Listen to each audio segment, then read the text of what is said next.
morning. My name is Adriana Lopez Ramirez. I'm an assistant professor in the UALR Department of Sociology and Anthropology and a member of the Planning Committee.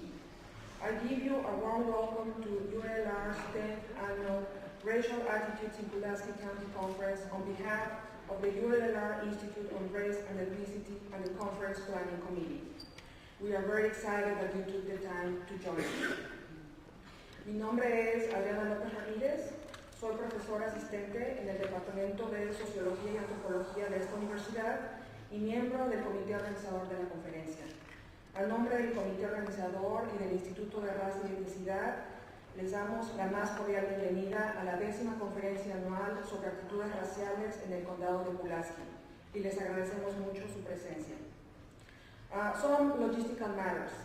First, the nearest restrooms are in the corridor to the right after exiting the theater. Please, no food or drink is allowed in the theater. And turn off all your electronic devices or put them in the silent mode.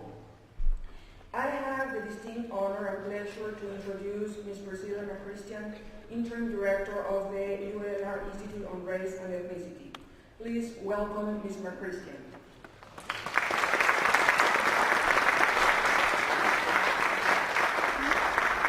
Thank you, Professor Lopez. It's my pleasure this morning to join Professor Lopez in welcoming you to the 10th Annual Racial Attitudes Survey Conference. We're here this morning to get a full report on the results of this year's survey on crime and punishment. We have a worthy group of panelists with us here who will lend their analysis and wisdom to the topic. Before we begin, I'd like to recognize some folks here with us this morning. Jay Hartman from the UALR Board of Visitors in Entergy, Arkansas. Bruce Moore, City Manager. We have Dr. Zolna Toro, Provost and Vice Chancellor for Academic Affairs of UALR. We have Dr. Charles Donaldson, Vice Chancellor for Educational and Student Services in the balcony. Paul Henry, Chair of the Little Rock Racial and Cultural Diversity Committee. Carl Vogel, Deputy Chief of Staff and District Director at the Office of Congressman Tim Griffin. And Joseph Jones, Philander Smith, Social Justice Center Director. So please join me in welcoming them this morning.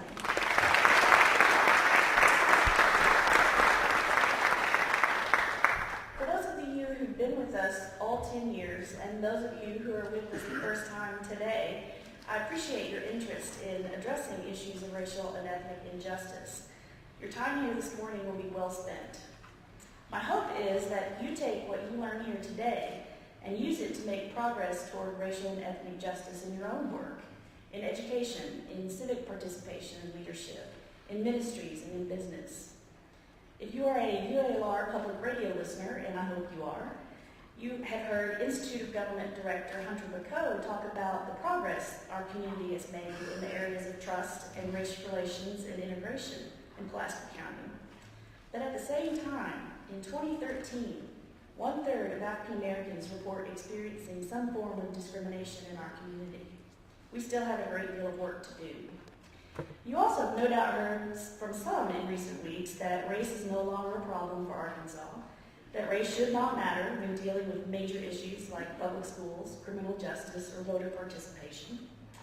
I'm grateful that here at UALR, we have the leadership of Chancellor Joel Anderson to acknowledge and work toward resolution on the racial disparities that continue to plague the state of Arkansas. Since becoming Chancellor of UALR in 2003, Dr. Anderson has proven himself a consistent, effective, and reliable leader in the struggle for racial and ethnic justice for Arkansans, telling many audiences, you have to face it to fix it. He led in the university's establishment of the Institute on Race and Ethnicity to bring together and to harness the extensive intellectual resources that UALR engages and uses to engage with the community on this difficult subject. A statesman in higher education, Dr. Anderson's role as Chancellor puts him in meetings and conversations with leaders in Little Rock and throughout the state and beyond. He has used his position to talk about race with the public and with local and state leaders, to demonstrate that this topic is less about confrontation and more about human dignity, fairness, and a better community for us all. This morning, Chancellor Anderson is going to speak to us about a decade of research on racial attitudes in Pulaski County conducted by the Institute of Government Survey Research Center. What we've learned, what we can apply. Please join me in welcoming Chancellor Joel Anderson.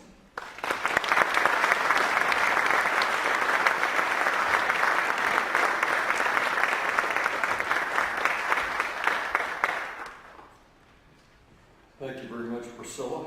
I suppose a little hyperbole in an introduction never hurts. I won't object to that. It really is a pleasure to be here today, and I'm grateful to all of you for being here. And one thing I want to say early, because I'm not sure I'll have a good opportunity later to do it, is to say thank you to the panelists and to those of you that will serve as facilitators later in some of the discussion groups. You're playing an important role, and the subject this year is really an important subject. I'm glad that we've done this for 10 years. I really thought that we would at the time, and I would hope that the same can be said at 20, 30, and 40th anniversary years of the survey. And one of the things that again and again has been pleasing, and it is truly the case today, is the variety of walks of life and jobs and professions that are represented by the people that show up for the annual event. I looked at the attendance list, and I just want you to give a flavor of what it is that I'm talking about. And you heard some of this from Priscilla. We also have a representative of the Secretary of State Mark Martin's office, a representative of the Mexican consulate, the several city governments here in Central Arkansas. A number of persons are here. There are representatives of both the bar and the bench, and I'm pleased to note the presence of former Associate Justice of the Arkansas Supreme Court, Ron Sheffield, and I particularly take pleasure in mentioning his name because he's a graduate of UALR. And of course, there are representatives of law enforcement who are also with us here today.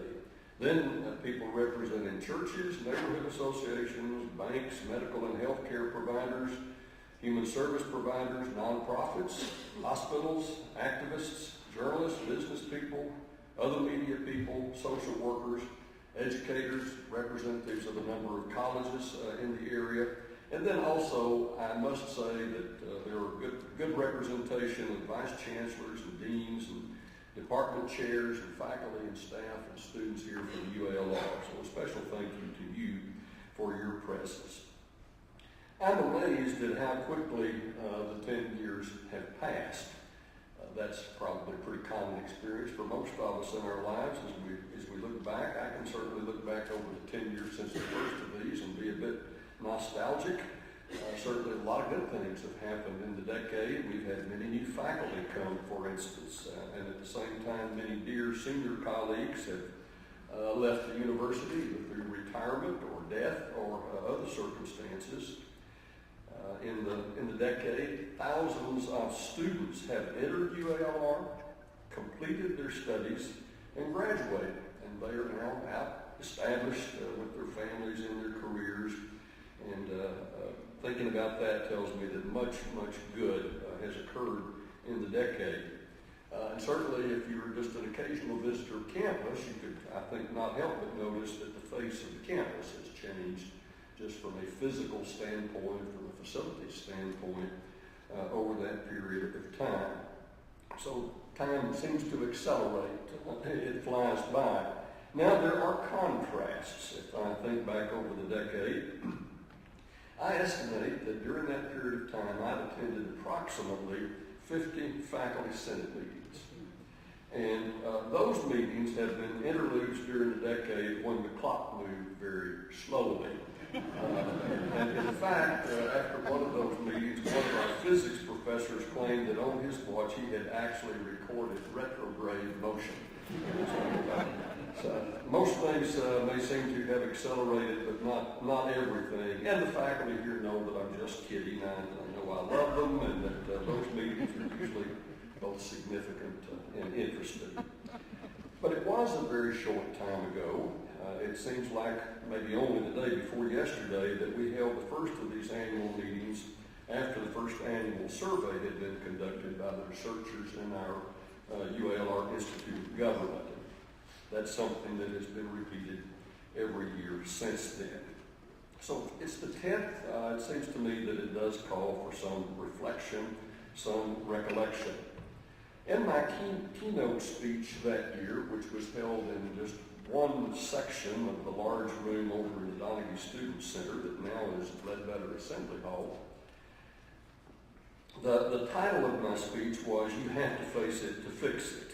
I recently went back and read that speech and found that after recounting the story of John Carter and the lynching of John Carter in Little Rock in 1927, and commenting on the unique history of race in Arkansas and in the United States, I posed the question, why would the university focus on this old, divisive issue? The answer was that UALR was a part of this community, and that we understood that if the community prospered, the university prospered, and if the community suffered, the university suffered. We are all in it together, I said. Now, race has been a persistent, extremely difficult issue for the city and state as long as both of them have been in existence. So as a university committed to engagement with the metropolitan community, we needed to take that issue on. With the status and prestige of a university, I noted, the university could break the code of silence, be a convener, call people to the table, provide a neutral side for discussion of a sensitive issue, and provide good information. But I added that day, and I quote from that speech, "It's not the role of the university to solve the problem. It's a community problem that requires a community solution." And that remains the reality. The university can help by playing a significant role with the community, but it is a community problem that requires a community solution. Hence the pleasure at seeing so many people from the community here. I also asked that day, why a survey? I responded that a survey was a powerful tool that served as a community mirror. It is a community mirror that will disclose both good features and bad features. And when it's made up of local data, it's rather hard to deny what you see in the mirror. I noted that annual surveys can serve as a scorecard, and after several years we could begin to plot trend lines and infer that we're doing better or doing worse. And I think that with 10 years of data, we are beginning to approach that point.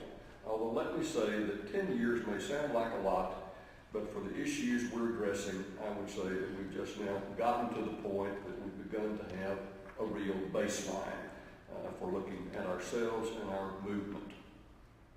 Now let me share some of the changes that we can see as we look back over the data of 10 years, what some things we've learned.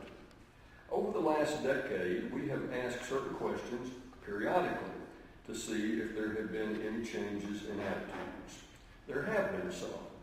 I'm indebted, let me emphasize, to Dr. Hunter Bacow, the director of the Institute of Government, and his colleagues for reviewing the data of the last 10 years and providing the examples I'm going to give as well as others.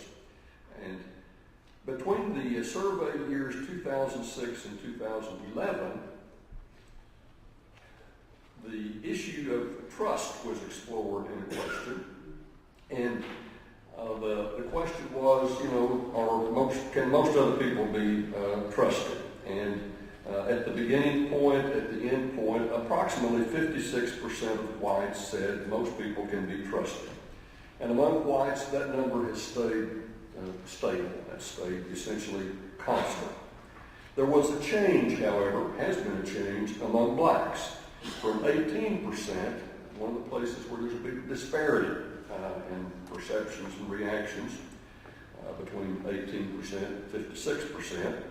But in any event, in 2006, 18% of African Americans said that most people could be trusted. But that number had actually moved up by 7 points in 2011 to 25. And although that may seem like, and it isn't a dramatic change, but nonetheless, I think it's encouraging and worth noting, particularly given that trust is the foundation on which easy and enduring cooperation is built. We have to be pleased with the movement of that number, given that reality. And we'll continue to monitor this issue through the years. I think it's one of the fundamental ones that we look at. In the broad area of race relations, let me give you some examples. In general terms, both blacks and whites rate race relations as either very good or somewhat good, very definitely on the positive side. Earlier, this number was around 80% for both blacks and whites, and it actually has gone up a bit with both groups. So at the general level, both are comfortable with positive ratings of the community on race relations. Yet at a more specific and nuanced level, the numbers are different. For example, racial profiling. Though there are wide disparities between blacks and whites in their perception of the prevalence of racial profiling in our community, the positive news is that the perception of profiling has waned some among blacks, whose perspective of such incidents being widespread declined on average 12% during this decade. And I would offer a speculation, and I think this is important, that this could be a case in where direct attention to an issue by responsible officials actually produced the result that I have just reported here. That is to say, people that are leading, providing the training and the education of law enforcement personnel could well be what's made a difference there. Some other examples pertain to minority experiences with discrimination. Whites rarely report experiencing discrimination. At the beginning of the decade, blacks reported experiencing discrimination. 31% of them reported experiencing discrimination in the field of education. 29% reported discrimination with regard to housing, and 48% with regard to employment. But it's encouraging to note that in the latter part of the decade, reports by blacks of such experiences declined about 10 percentage points in each of these three areas. For education, it was at the end 21%, housing 21%, and then in employment down from 48 to 38%. So in the data, you'll find other interesting points of contrast over time. I would emphasize that if you have specific questions, I direct you to Dr. McCoe and the researchers in the Institute of Government, people who know that data inside out. Now, in the examples just given, the data are encouraging. Those examples justify cautious optimism about the long-term development of our community as a healthy community. But the result hardly justifies our saying that, well, this is great, what's been going on. We ought to pat ourselves on the back and give high fives all around and relax. Well, to the contrary, I want to note another glaring characteristic of the results over each of the 10 years. And if you pay attention as this program goes on today, you will see some data in this year's survey results that demonstrate what I'm about to say, and it is this. Our annual surveys have covered numerous subjects and areas of life: local government, the workplace, community, trust, K-12, college, healthcare, religion, housing, crime, values, immigration, and others. And while there have been many items on which blacks and whites have reported very similar views, again and again there are items on which there are decided and profound gaps in black and white perceptions of life in our community. Differences of 10 points and 20 points and more. I want to conclude my comments here with a true story. It involves Hispanics, and let me just say parenthetically that to this point in my remarks, I've not noted it, but in recent years we have also been including a survey of Hispanics in the annual study. But in any event, it's not uncommon to read news reports and articles that quote a prominent person as saying there is no longer a need to talk about race. I think Priscilla made a reference to that, and others toss around terms like post-racial society. I would challenge such persons to look closely at our data here at UALR and at similar findings across this nation. There are still great disparities in many aspects of our community, and it's not helpful to deny it. It's not helpful to fail to recognize it. Arkansas often lags behind in statistics for certain things like health and education and income, but unfortunately we recently led the nation in one category. In 2011, Arkansas had the nation's first hate crime convictions under the 2009 federal hate crime prevention law. First time anywhere in the country. In May 2011, two young men, ages 19 and 20, from Green Forest in northwest Arkansas were convicted of hate crimes against 5 Hispanic men, and these 2 men now face prison sentences of 4 years and 11 years plus fines. They taunted the Hispanics in a convenience store in Alpena and then followed them in their pickup truck, ramming them and forcing them off the road, causing the car of the Hispanics to roll over repeatedly, throwing the occupants out and catching on fire. In the trial, the 19-year-old admitted that it was racial. So here's the point that I want to get to. Those who believe there is not a problem of racial and ethnic prejudice and hatred today, those who sometimes say to us after our annual surveys are out, why don't you just leave it alone, should answer this question. How did the 2 young men convicted of these hate crimes, born as recently as 1990 and 1991, come to hold such prejudice and hatred? And I would elaborate if there's no continuing problem that needs to be addressed. Were they born with it? I don't think anyone in the room would argue that. Rogers and Hammerstein, in one of their works, would argue that they had been carefully taught by family, friends, community, and a variety of institutions in our society. So to borrow the words I used in my conclusion at the first of these conferences, the speech I made that day, we are, all of us, one people. Our racial category is human. We are all made in the image of God, and we ought to treat each other accordingly. But too often we don't. However, leaders can make a better future come sooner. You have to face it to fix it. Now, let me transition to some other things more of a business nature.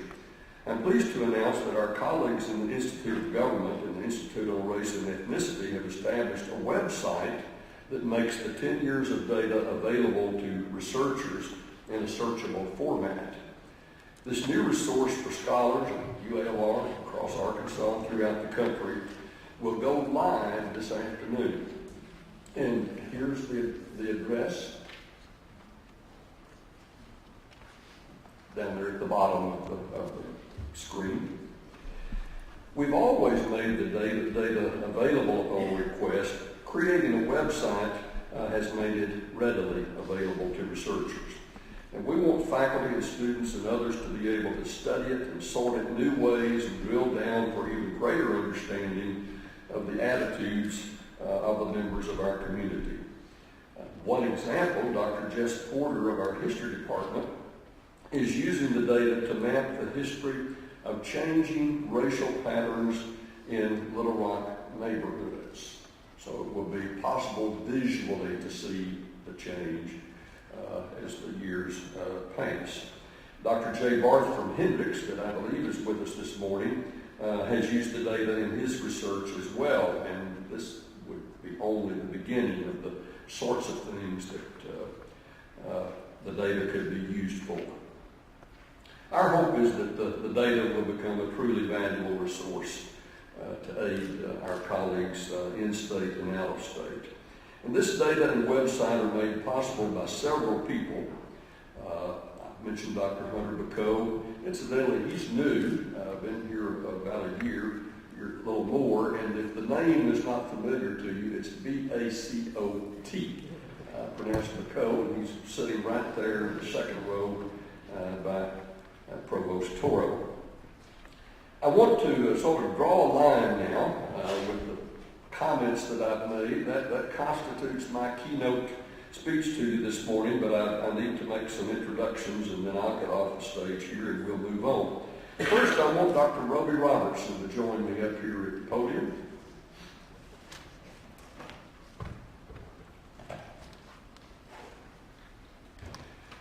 Roby was the director, in fact, he was the founding director of the Institute of Government here at UALR and played a major role in shaping it into a unique university unit, one that was both academic and public service in its missions.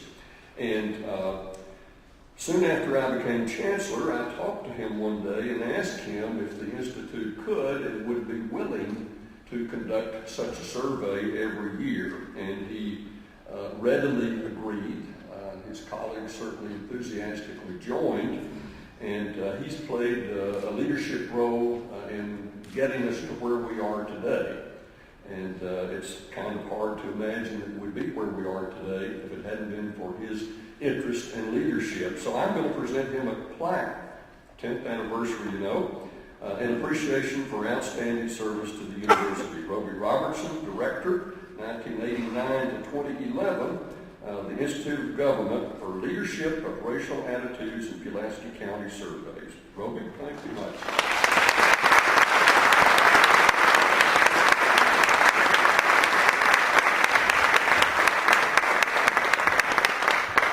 Now I need Cindy Bennett to join me on the platform.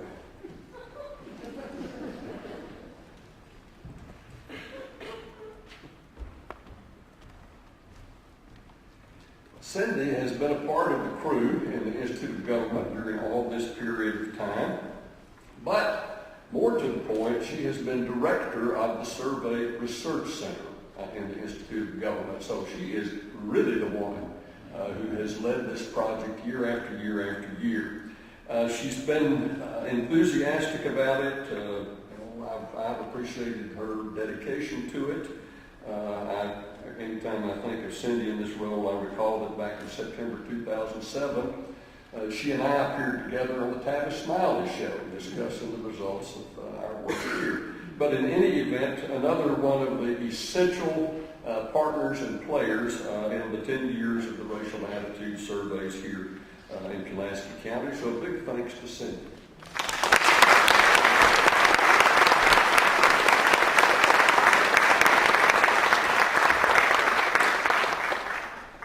Now it's my great pleasure to introduce Ajwa Ayatoro, the founding director of the Institute on Race and Ethnicity at UALR.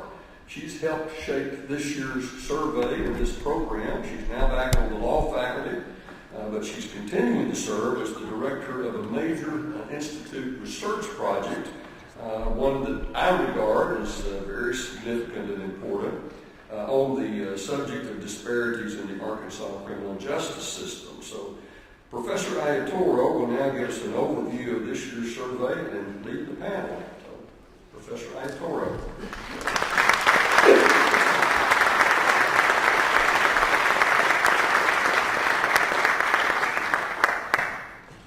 Thank you. Thank you, Chancellor Anderson, very, very much for that introduction. I'm really excited to see so many of you here. We got people in the balcony too.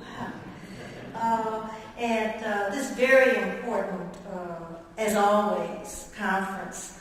At our 10th anniversary, it's even more important because it signifies, as the Chancellor has indicated and as Priscilla has indicated, it signifies a milestone in the commitment of the university to addressing issues of race in Pulaski County, but in Arkansas as well, even though our conference focuses on Pulaski County and our surveys do.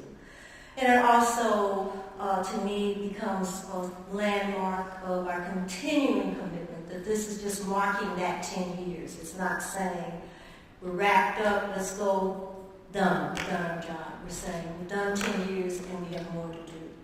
So this year's focus of the survey and the conference, as the Chancellor said, is on crime and punishment. Consistent with the topics of the past 9 years, it has significant importance for Pulaski County. We are all concerned with public safety. The strategies and techniques chosen to address public safety have been part of a national discussion as well as a state and county-wide discussion. We developed the Racial Disparities in Arkansas Criminal Justice System Research Project in 2011, while I was director of the UALR Institute on Race and Ethnicity. Many of you are concerned about the racial disparities in those whom we incarcerate and place on death row. 42% of those incarcerated in Arkansas are black men. 60% of those on death row are black men. Black men comprise yet less than 8% of the Arkansas population. There is an increasing number of Hispanics who are going into the system as well. The purpose of the research project is to collect data and other information that will assist in determining the causes of the racial disparities and develop policy, practice, and community education recommendations that, if implemented, would minimize these disparities. We have a steering committee consisting of approximately 65 people from around the state with diverse backgrounds and perspectives, including lawyers, judges, religious leaders, educators, community activists, victims groups, and right now only one ex-offender. We do need to work on that. The steering committee is guiding this work. With the support and cooperation of the Arkansas Department of Corrections, a member of the steering committee, we are currently engaged in reviewing prisoner records and retrieving data that will assist us in identifying sources of the disparities. With the leadership of Senator Joyce Elliott, also a member of the steering committee, I think I forgot to tell you we have legislators on that committee. We have a bill in the Senate, Senate Bill 1093, that requires a racial impact statement similar to the required fiscal impact and environmental impact statements that would advise legislators on any unintended racial and ethnic impact consequences prior to passage of any bill that addresses punishments, preventing the increase in racial and ethnic disparities when perhaps another approach could be used to address the public safety concerns of the bill's sponsors. A few of our members are present today. I would like them to stand if they would. Don't be shy, don't be shy.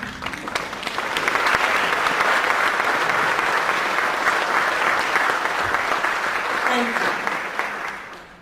This year's survey topic, crime and punishment, was selected in part as an aid in the development of the research.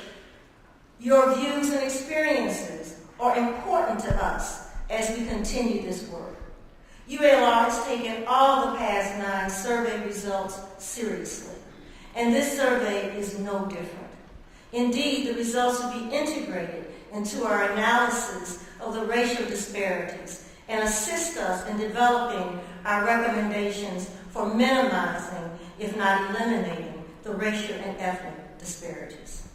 Arkansas, I've always said this from the very beginning of my tenure as the Institute Director, Arkansas can lead the country, not just the South. It can lead the country in developing practical and focused initiatives to decrease, if not eliminate, these racial and ethnic disparities. You have a copy of the results of the survey. Prior to asking our panelists to join us for a discussion, let's review a few of the responses to the survey questions. First, I want to make sure we are clear on some important terminology. Little Rock, LR in your survey, refers to respondents living in Little Rock. OLR references respondents living outside Little Rock. The Hispanic respondents included those living in and outside Little Rock. On the questions concerning perceptions and incidents of crime, there are similarities across our respondent groups. Between 40 and 49% of all respondents viewed crime in their neighborhoods as not too bad, and approximately a little less than 1/3 of the groups, with the exception of outside Little Rock whites, viewed crime in their neighborhoods as not bad at all.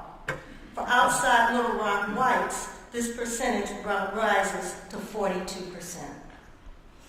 Of course, one would assume that perception of the level of crime in your community is frequently based on your experiences with crime. 3/4 of our responding groups indicated neither they nor an immediate family member had been a victim of a violent crime, with the exception of outside Little Rock Black respondents, 2/3 of whom indicated neither they nor an immediate family member had been the victim of a violent crime. Yet, there was a fairly large difference between our responding groups who indicated neither they nor a member of their family had been the victim of a non-violent crime. There are almost 20 percentage points difference in experience of non-violent crimes between Hispanics and Little Rock Blacks, and slightly less than 20 percentage points difference between Little Rock Black and Little Rock White respondents' experience of nonviolent crime. More significantly, there are almost 40 percentage points difference in the experience of nonviolent crimes between the Hispanic and Little Rock White respondents. Among the groups surveyed, Hispanic respondents indicated they had the least experience with nonviolent crime, 73%. A similar percentage to those who indicated that neither they nor an immediate family member had been the victim of a violent crime. Respondents' trust of and interaction with the criminal justice system indicates a similar, although fewer percentage points difference between groups. Approximately 50% of the Black respondents had not much trust in the courts as compared to almost 40% of Hispanics and 30% of whites. Among all three groups, whites having the most trust in the courts. Yet Black and Hispanic respondents are more similar in their confidence that courts in their communities treat people fairly. The difference seems starkest between outside Little Rock whites and the other groups when looking at the response, just some confidence, a low of 13% as compared to approximately 20% of the other three groups. And the starkest difference being between white groups both in Little Rock and outside Little Rock as compared to Black and Hispanic groups responding very little. 5% as compared to 17% of the Hispanic and 21 and 26% Little Rock outside Little Rock Blacks. The level of confidence Blacks and Hispanics have that their groups will be treated fairly by the courts reveals a similar disconnect between the confidence levels that whites have that Blacks and Hispanics will be treated fairly by the courts. Approximately 60% of the Black respondents had just some or very little confidence that they would be treated fairly, and 50% of Hispanic respondents, compared with only 30% of Little Rock and 23% of outside Little Rock whites, having this fairly low level of confidence in fair treatment of the groups of color by the courts. Confidence in being treated fairly by the police reveals a similar difference between the groups. It is clear that the Hispanic and Black respondents have far less trust in the police than do whites. There is more than a 15 percentage point difference between the confidence whites have in the police and the confidence Hispanic and Black respondents have when answering not very much. Although at least approximately 3/4 of each responding group would definitely call the police if they were the victim of a violent crime, once again, we see a stronger tendency to rely on the police with whites as compared to the other groups of color.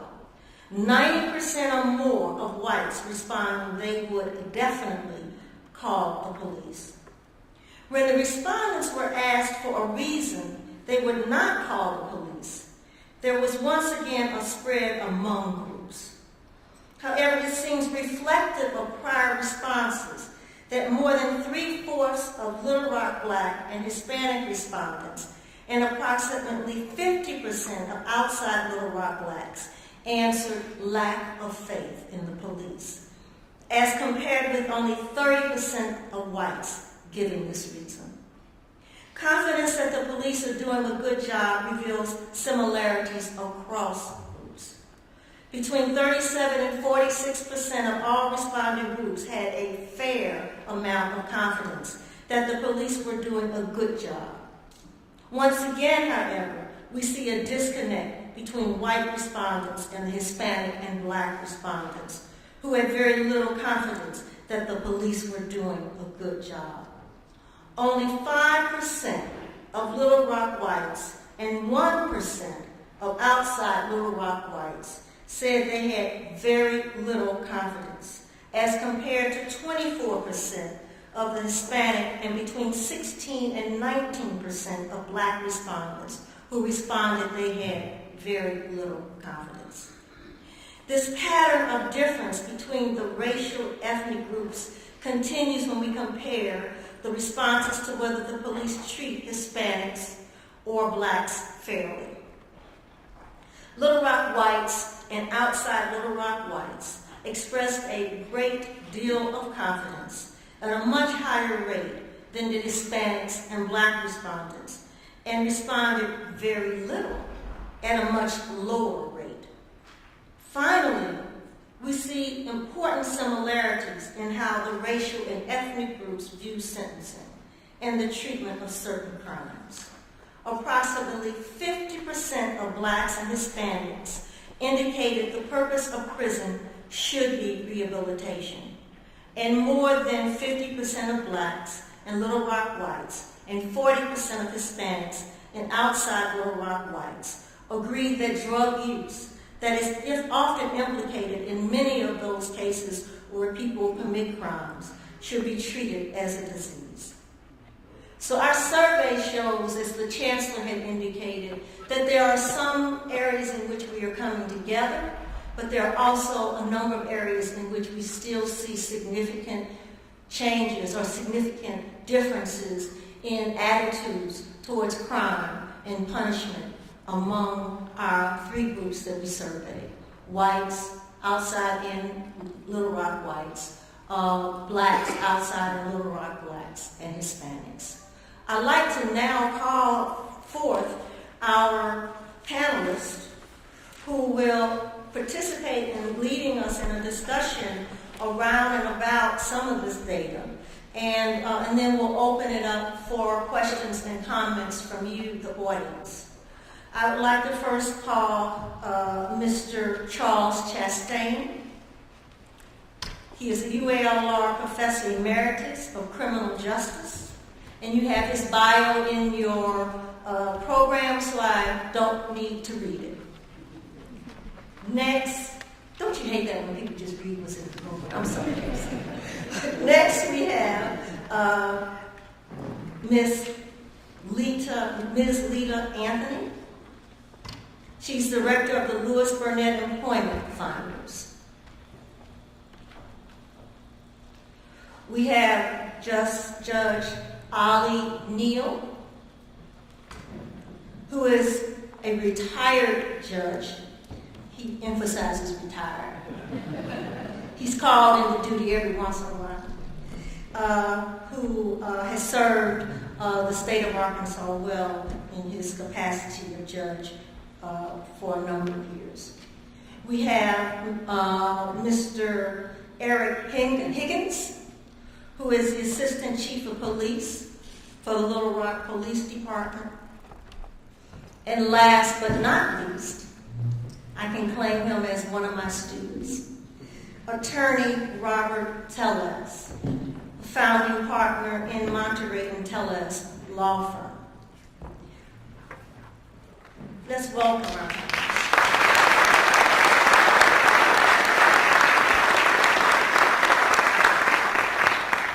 So we don't have a plan necessarily, other than we do have questions. I don't want you to think we're just going to sit up here and ramble. We have some questions that we all have looked at, and panelists have looked at, but they're going to respond as they feel the need to each of the questions. We don't have one question for any one panelist. So I'm going to start with the question number 1. Around 1/3 of blacks reported they have a great deal of trust in the judicial system and the courts. Approximately 1/2 of Hispanics held the same view as compared to approximately 2/3 of white respondents. There is a significant difference between white opinions and those of black Hispanic, both Hispanic and black respondents. What do you think accounts for this difference? Don't all speak at once. I'll go first. I think it's been a lessening of perception that they're going to be treated fairly. Over time, there have been too many examples of unfair treatment from the stop, when a person is actually stopped by the police. So I think it has been a lessening of perception that I'm going to be treated fairly, in addition to studies and reports that have constantly shown that there is a difference, just like what we're dealing with today, that people are actually going to jail at a higher rate if they're African American or Hispanic. Deals may be cut at the prosecutor's office that may not be often available to African Americans or to Hispanics. So I think it's a perception based on their reality of what they're faced with. Anyone else on the panel want to respond? I would say simply that I think I agree with what Lita said, that I think it's perception. But I go just a little bit farther and say that this grows out of the experiences that all of us have had, and those of us who have some years on us had a different set of experience than some of the other folk. But we do, as we get into positions of influence, try and bring our followers along to think like we think. And obviously, if you watch what's happening in this country, that's not absolutely effective, but it does have some impact. I believe that based on what I've had, I should tell you that a long time before I went to law school, I worked in the community as a community organizer, and I did some things that I was not specifically trained to do. I ran a health center for a time. When I went to law school in my mid-30s, and come out in my late 30s, I defended folks who were charged with crimes routinely. By 1989, I was a prosecutor and became a district prosecutor in 1991. As a district prosecutor, you get a chance to provide oversight over the police departments in your district. And I had 6 counties and multiple police departments. You say to them, the officers listen to you to some degree, even though they may resist you, but you say to them, if you don't do this way, I'm not taking the stage forward, and you can do what you got to do with that when you get into those situations where it's difficult. Then I served as a circuit judge and then as an appellate judge, reviewing the decisions of other trial judges like I had been. What seems to me to occur with a great deal of frequency, or at least occurred, and I acknowledge to you that my prosecutorial and trial judge experiences in the Delta, Arkansas, in several counties that were either largely black or majority black or nearly half the population being black. 3 of my counties were at least close to 50% black, and the others had substantial black populations. But what we have is us old timers have certain built-in attitudes. I include myself. When I became the prosecutor, I got the distinct impression from some of my black friends who had worked with me in challenging what we thought were unjust systems, who said to me in so many words what you should do, and I overstate it to make the point. You should prosecute vigorously all these white boys and let all these black boys go. Now, I certainly would agree that my predecessor had not been necessarily fair in the way he applied his prosecutorial skills, but I decided that was not where I was going, and so, but what I had to do as an old timer now, remember, I'm coming out with the real baggage. I come out of the segregation era, absolute segregation, lawful segregation era, and what I decided to do is that I was going to when I look at the white boy, and I call everybody boy, and I apologize for those of you who are much more sophisticated. My wife has been working on me, not having much success. When I looked at the white boy, I said, I'm going to treat this boy just like I treated him if he was my brother Don's son. And my brother Don, of course, looks like me, so he's not exactly a white boy.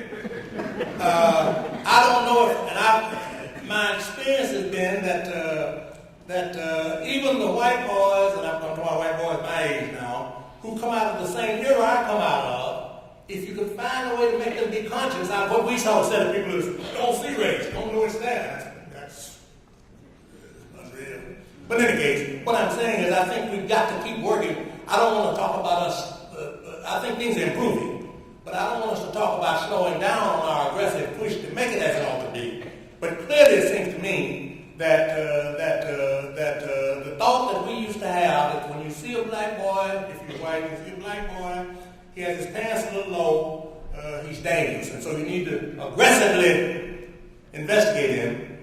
When the prosecutor gets the report, he says, oh, this old boy is really trouble in our community, that's why we got so much trouble. Let's charge him pretty good. And then, you remember us black folks now, we find citizens, but we don't want to serve on juries because it's too disruptive. And so we don't serve on juries, so the jury sees you represent a danger to the community, so we want to figure out how to make sure you don't continue to present that danger, so we give you as much time as we can. And the judge looks at you as a danger, so he's showing mercy. And that's what gives us these large numbers we've got, at least in part. Now, I want to tell you that there's some other things which I'm not going to get at this time, but in part, that's why we've got these numbers that show that black males representing 8 or 9% of the population in the state, making up 42 or so percent of the prison population. And we've got to work more aggressively to figure out how to make us be conscious of race to the extent we make certain that we don't let the race be a factor in how we investigate, arrest, charge, try, and sentence the young people who appear in the courts. Thank you. Anyone else? Okay, let's go on to question 2.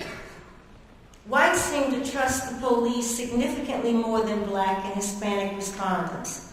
Approximately 1/2 of black and Hispanic respondents say they trust the police a great deal or quite a lot, as compared with more than 3/4 of white respondents. What do you think accounts for this difference?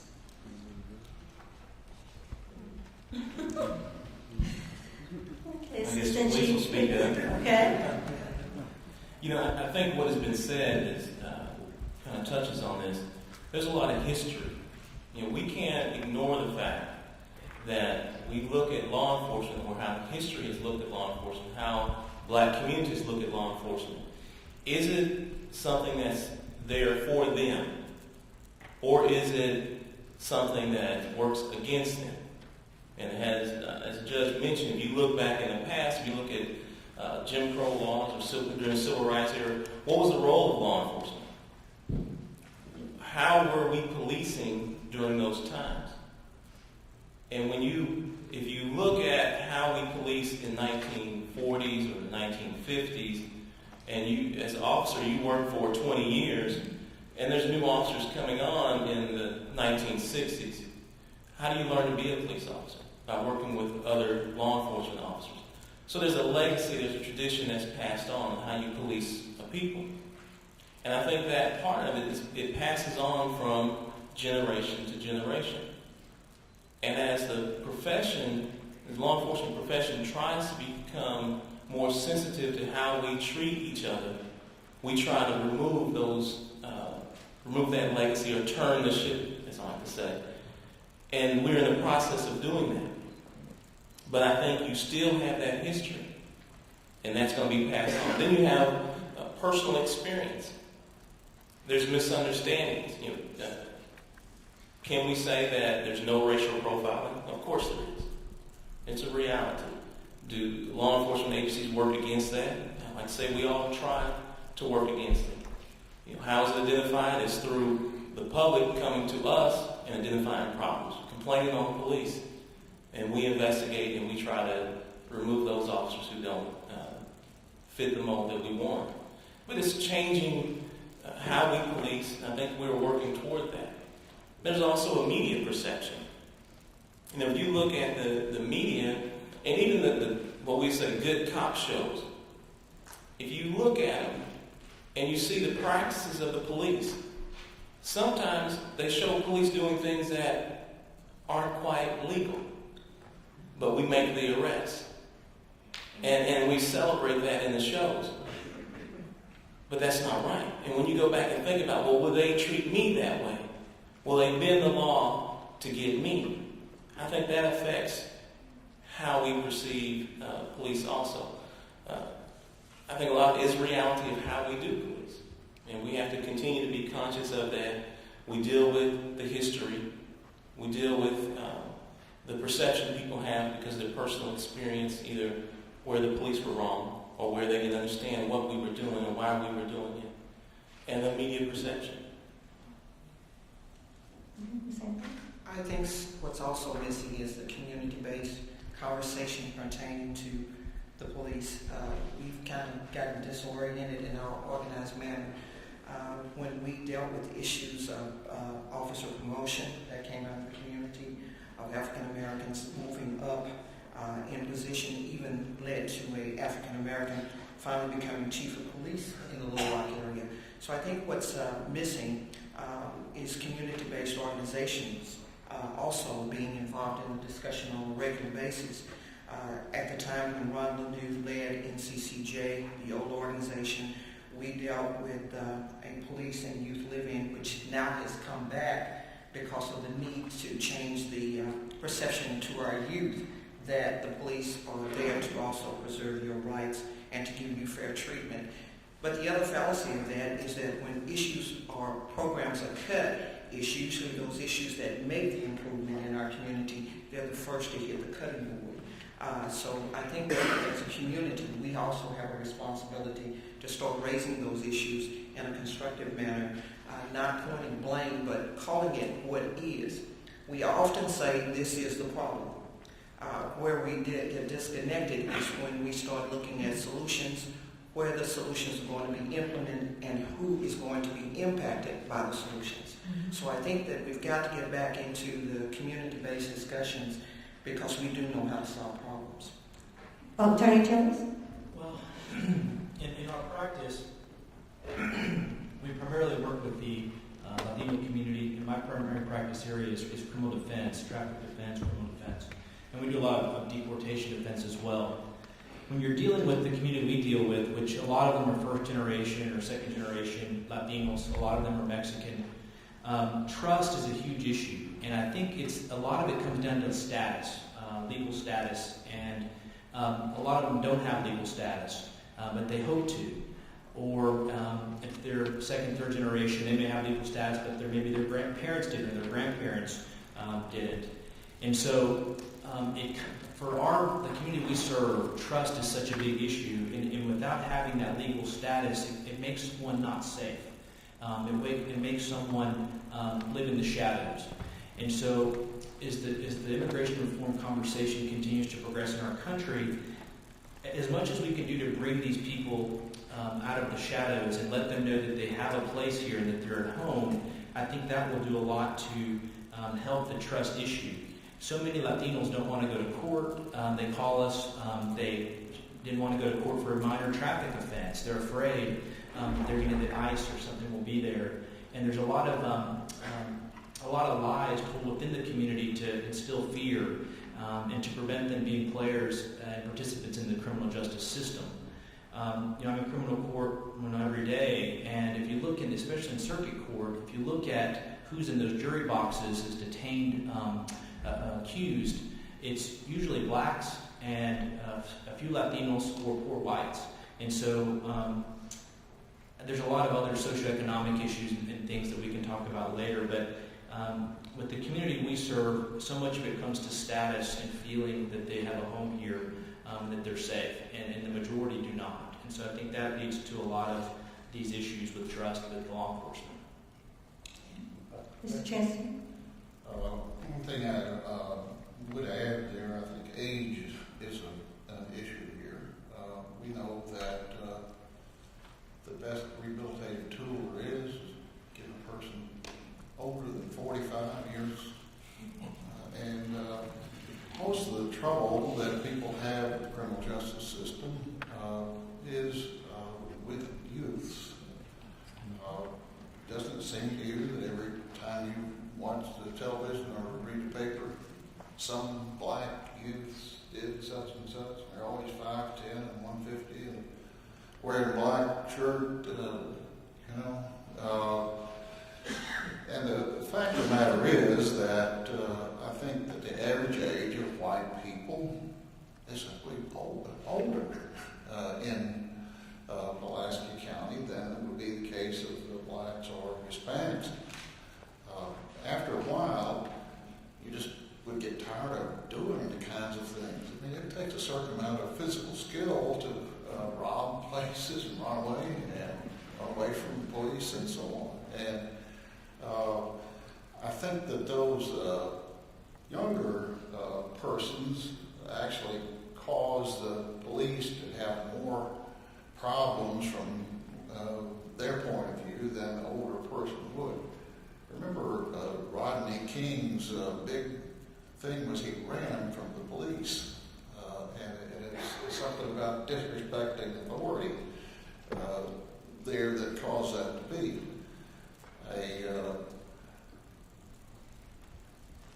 A younger person has to, even in thinking about his future, think maybe what it'd be. And one of the great things, obviously, among black youths would be if I could just get to play in the NBA. Well, that's all fine and good, but if you don't get there by the time you're about 23 years old, you're not going to get there. And everything else has been kind of in vain if that's all you've been aiming at. But at 23 years old, an awful lot of white kids are graduating college or in law school or this and that, and moved into the family business and learned a lot of things, and therefore just life is better for them. Anybody else want to say anything?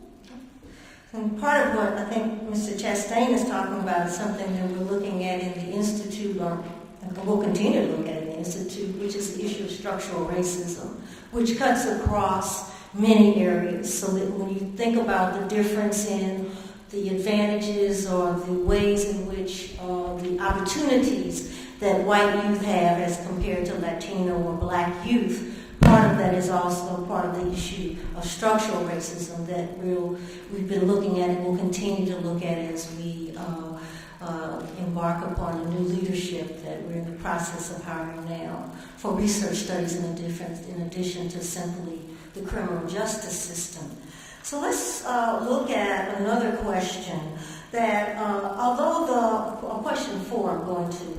Although the majority of those polled reported they would contact the police if they were victims of a violent crime, 3/4 of Little Rock Black respondents, a half of outside Little Rock Black respondents, and more than 90% of Hispanic respondents who reported they would not contact the police gave as their reason either lack of faith in the police. I think this kind of continues the dialogue we've already had. But what I'd like to do is pose the question of what concrete suggestions do any of you have for changing that, for increasing the faith that the Black and Hispanic communities would have in the police? If you can give some concrete recommendations. I start with saying it seems to me, and I'm not a police officer, that's one of the experiences I've never had. But it seems to me that my experience as a community organizer has been that the more time you spend with the folk that you're trying to relate to, the greater the trust is that develops there. I don't know how police officers can spend more time in their respective communities. I do understand that everybody wants to move up in the world, so if you can get a home someplace where everybody is doing extremely well, that's what you try to do.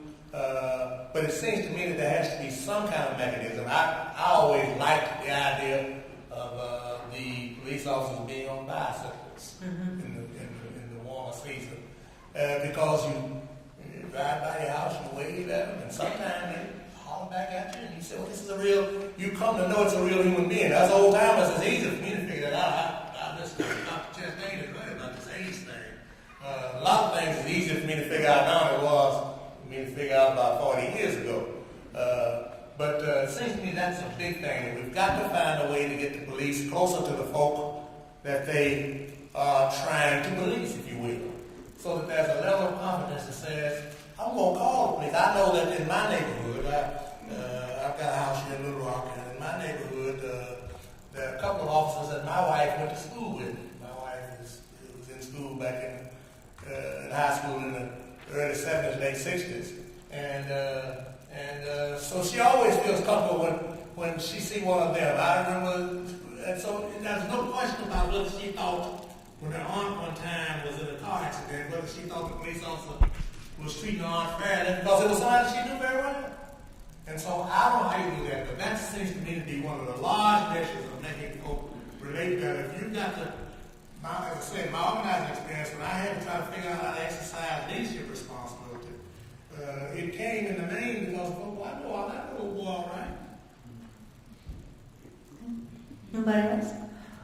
One of the areas of this, and I would like you to speak to this, Assistant Chief Higgins, is back, I don't want to show my age, back in the 80s and 90s, they started a real focus on community policing, which is, I think, part of what Judge Neal is talking about. Where is that now, and what role do you think that plays? I think community policing is crucial. When you're talking about race, what you're really dealing with is relationships. You know, a broader picture of this is people who are different than us.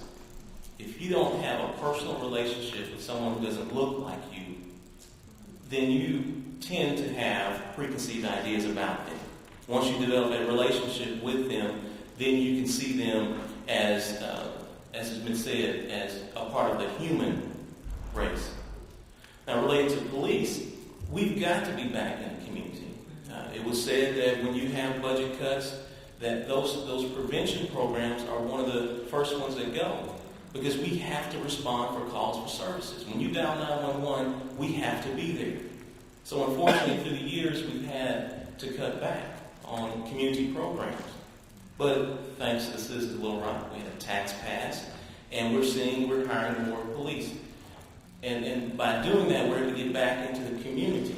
We've got to have that relationship. We need to have more officers on the bicycle patrol. We have to have personal contact with people. You talk about the youth. We've got to have youth programs. People don't see the police as being prevention, but we are prevention. That's why we patrol the streets. It's preventive patrol. We're not in the firehouse like the fire department. We're out there on the street. It's prevention.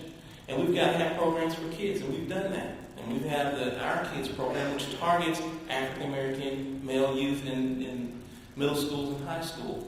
It's trying to develop relationships with the police, but also help them understand the importance of education and their community involvement. We have to have the youth camp that we do. We have a significant number of kids involved in that. Wish we can get to the point to do those twice a year. And these programs are free to the kids. It doesn't cost them anything. And also, we've got the police department has to reflect the community. Little Rock's around 48% African American. Our department's around 27% African American. It's not because we're not trying to recruit. It's because people, I think that there's a portion of the minority community that look at law enforcement as a career. You think of law enforcement, you think of police officers just in the street or on a bicycle or going out there kicking in doors. There's more to that in law enforcement. It is a career. It's an opportunity to work with people. It's an opportunity to become a leader in the organization and change that organization. So there's a lot we still have to do in that area.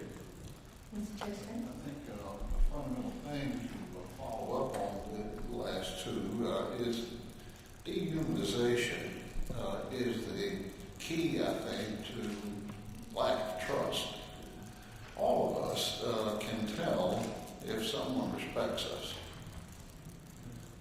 And some of us have enough confidence in ourselves that it doesn't matter.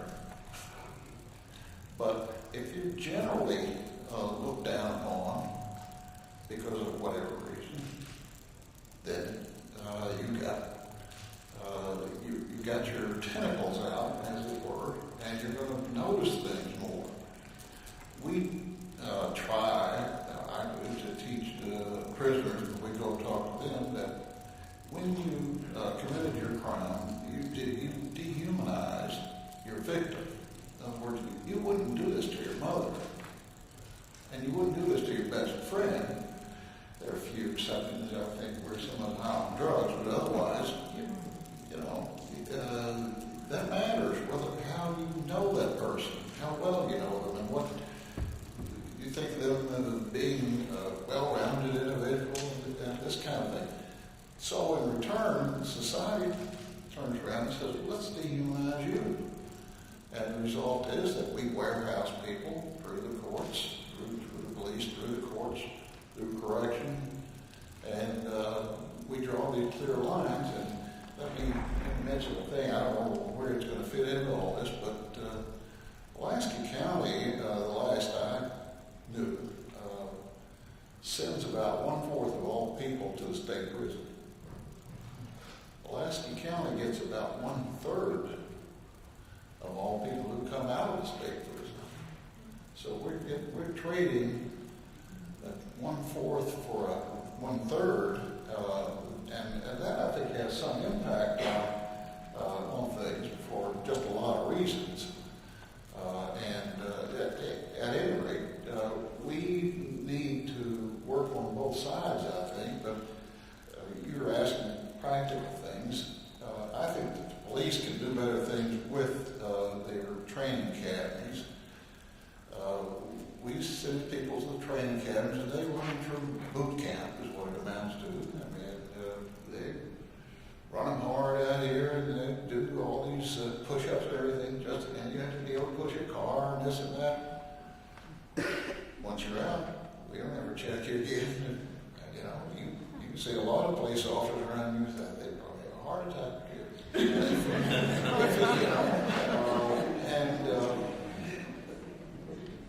However, they don't spend much of any time talking about other people. I don't mean just you should be good about the races, but in terms of people, all people have their own story, and they're interesting if you get to know them. And that causes you to treat people differently. And all people can feel how you're treating them. And that, I think, makes an impact. Thank you. Yes. And Assistant Chief Higgins and then Attorney Thomas. I just wanted to comment about the academy, and you're right, that's how the academy's been for years. But we have taken steps to change that. We're still going to ask them to push cars, but we also incorporate cultural diversity training into our academy, Dale Carnegie training into our academy, to try to help the officers understand how to treat people. Are we where we need to be? No, we're not. and the officers, they do have to come back for 40 hours in service training every year. And we have a portion of that dealing with cultural diversity training. Is it where it needs to be? No. And we're currently doing research trying to find a good program to help us to better police the community and be sensitive to the community and just treating people like they expect to be treated. Attorney Thomas? I hadn't thought of it that way, but that really is dehumanization, I think, is the key to the lack of trust. And so it's cultural sensitivity, but I think that it's more than that. I think if in the criminal justice system, if we can have some training on the human aspects, whether it's in your prosecutor's offices or judges or public defender's offices or private attorneys, regardless, I think it's easy when somebody looks different than you, speaks a different language than you, has different clothes than what you're used to, whatever it may be, to dehumanize or see that criminal accused as somebody less than you or that's not human. And therefore it's easier to give them not as good of a plea deal. Or it's okay to say, well, they're just going to get deported, let's deport them. Not considering their families and their established contacts here in the communities. We see this a lot, and I haven't thought of it that way, but it's really true. In West Arkansas, where we've done a lot of work, some of these communities, Tweed, for example, Nashville, tremendously big Mexican communities now growing. And so the long-standing community, the members of the community before this new population movement came in, I'm not going to say there's good people everywhere, but there is a sense of these people are less than. They're not, it's definitely not a sense they're equals to me.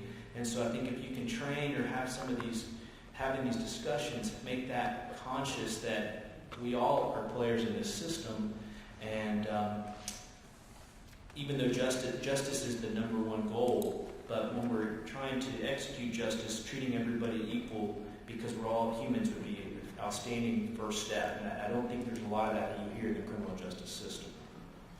Let me say one thing in regard to that. I was on the state parole board for 7 years, and we had a member from Northwest Arkansas who told us that if a person came up for parole who had a Spanish surname, he simply called the immigration people and told them. Well, one of the things I think the Chancellor led off with this, and I try and teach it and others do, and it's a hard concept, I think, but really there is only one race, the human race. But I think I know the society we live in the United States has made all of these different categories, and I think we take it as real. And when I teach my class in critical race theory, that race is really a social construct. That, we are really all much more alike than we are different. It boggles their mind, just like, I'm old school, like some of y'all, and not all of you, sorry. And, it was a hard concept for me to get to, and I'm a fairly well-educated woman, and all of that. And so I think that is part of the issue, is really we have to deprogram as well as reprogram. We have to deprogram the idea that when I look at you and you have white skin or brown skin or black skin, that somehow you are different than me, as opposed to what the Chancellor said in his opening remarks. When I look at you, I see a human being that may have black skin or brown skin, or I'm not sure anybody has black skin, but dark brown skin or brown skin or whatever. And I think that is, I just was struck by all of those comments, and I think that is so important. I like it. Yes. One more comment. It's a story. It won't take very long to tell. John Walker had a case in federal court of a captain with the police, with the sheriff's department, who had been terminated because he left, they said, some prostitutes out early. He had that authority, but he did it in response to sexual favors or promises of, and he wanted me to come down there because I've been on the Civil Service Commission for the county, but this happened after I had left. Anyway, I go down and watch, and it's kind of an interesting thing, and Walker's got a black defendant who's claiming racial discrimination in firing, and he looks up at this veneer, the potential jurors, 75 of them in federal court, and there were like 7 or 8 of them who were black. So he knows he got a problem, and he talks about that just a little, and then he says, have any of you ever used the N-word? Nobody? Have any of you ever made a racist statement? Nobody? Have any of you ever told a racist joke? And this time he pulled out his glasses. Nobody. Finally, a little girl, I call her, a 26-year-old housewife from Greenbrier, they had all identified themselves for, said, well, I have. She wasn't real proud of it. Well, that caused another guy over here to say, well, I have to. Then, and Walker didn't shoot him or anything, he just said, no, see? Well, then it was just like a Baptist church. Every hip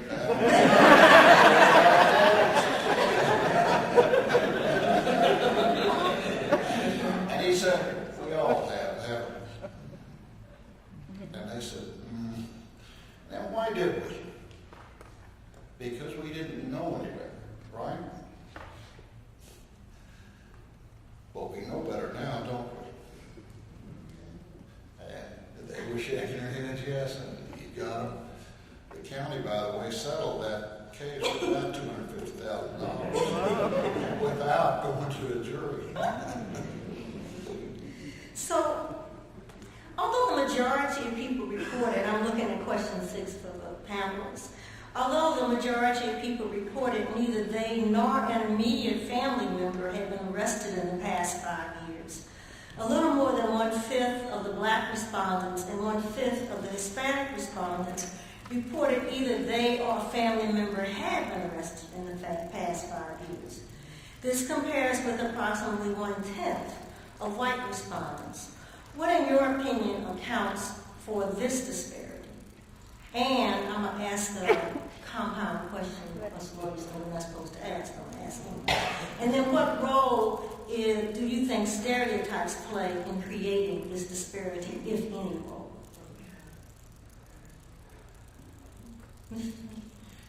I would dare say that in the instances where we saw a higher number of people who had been arrested, there was already a family member who was incarcerated.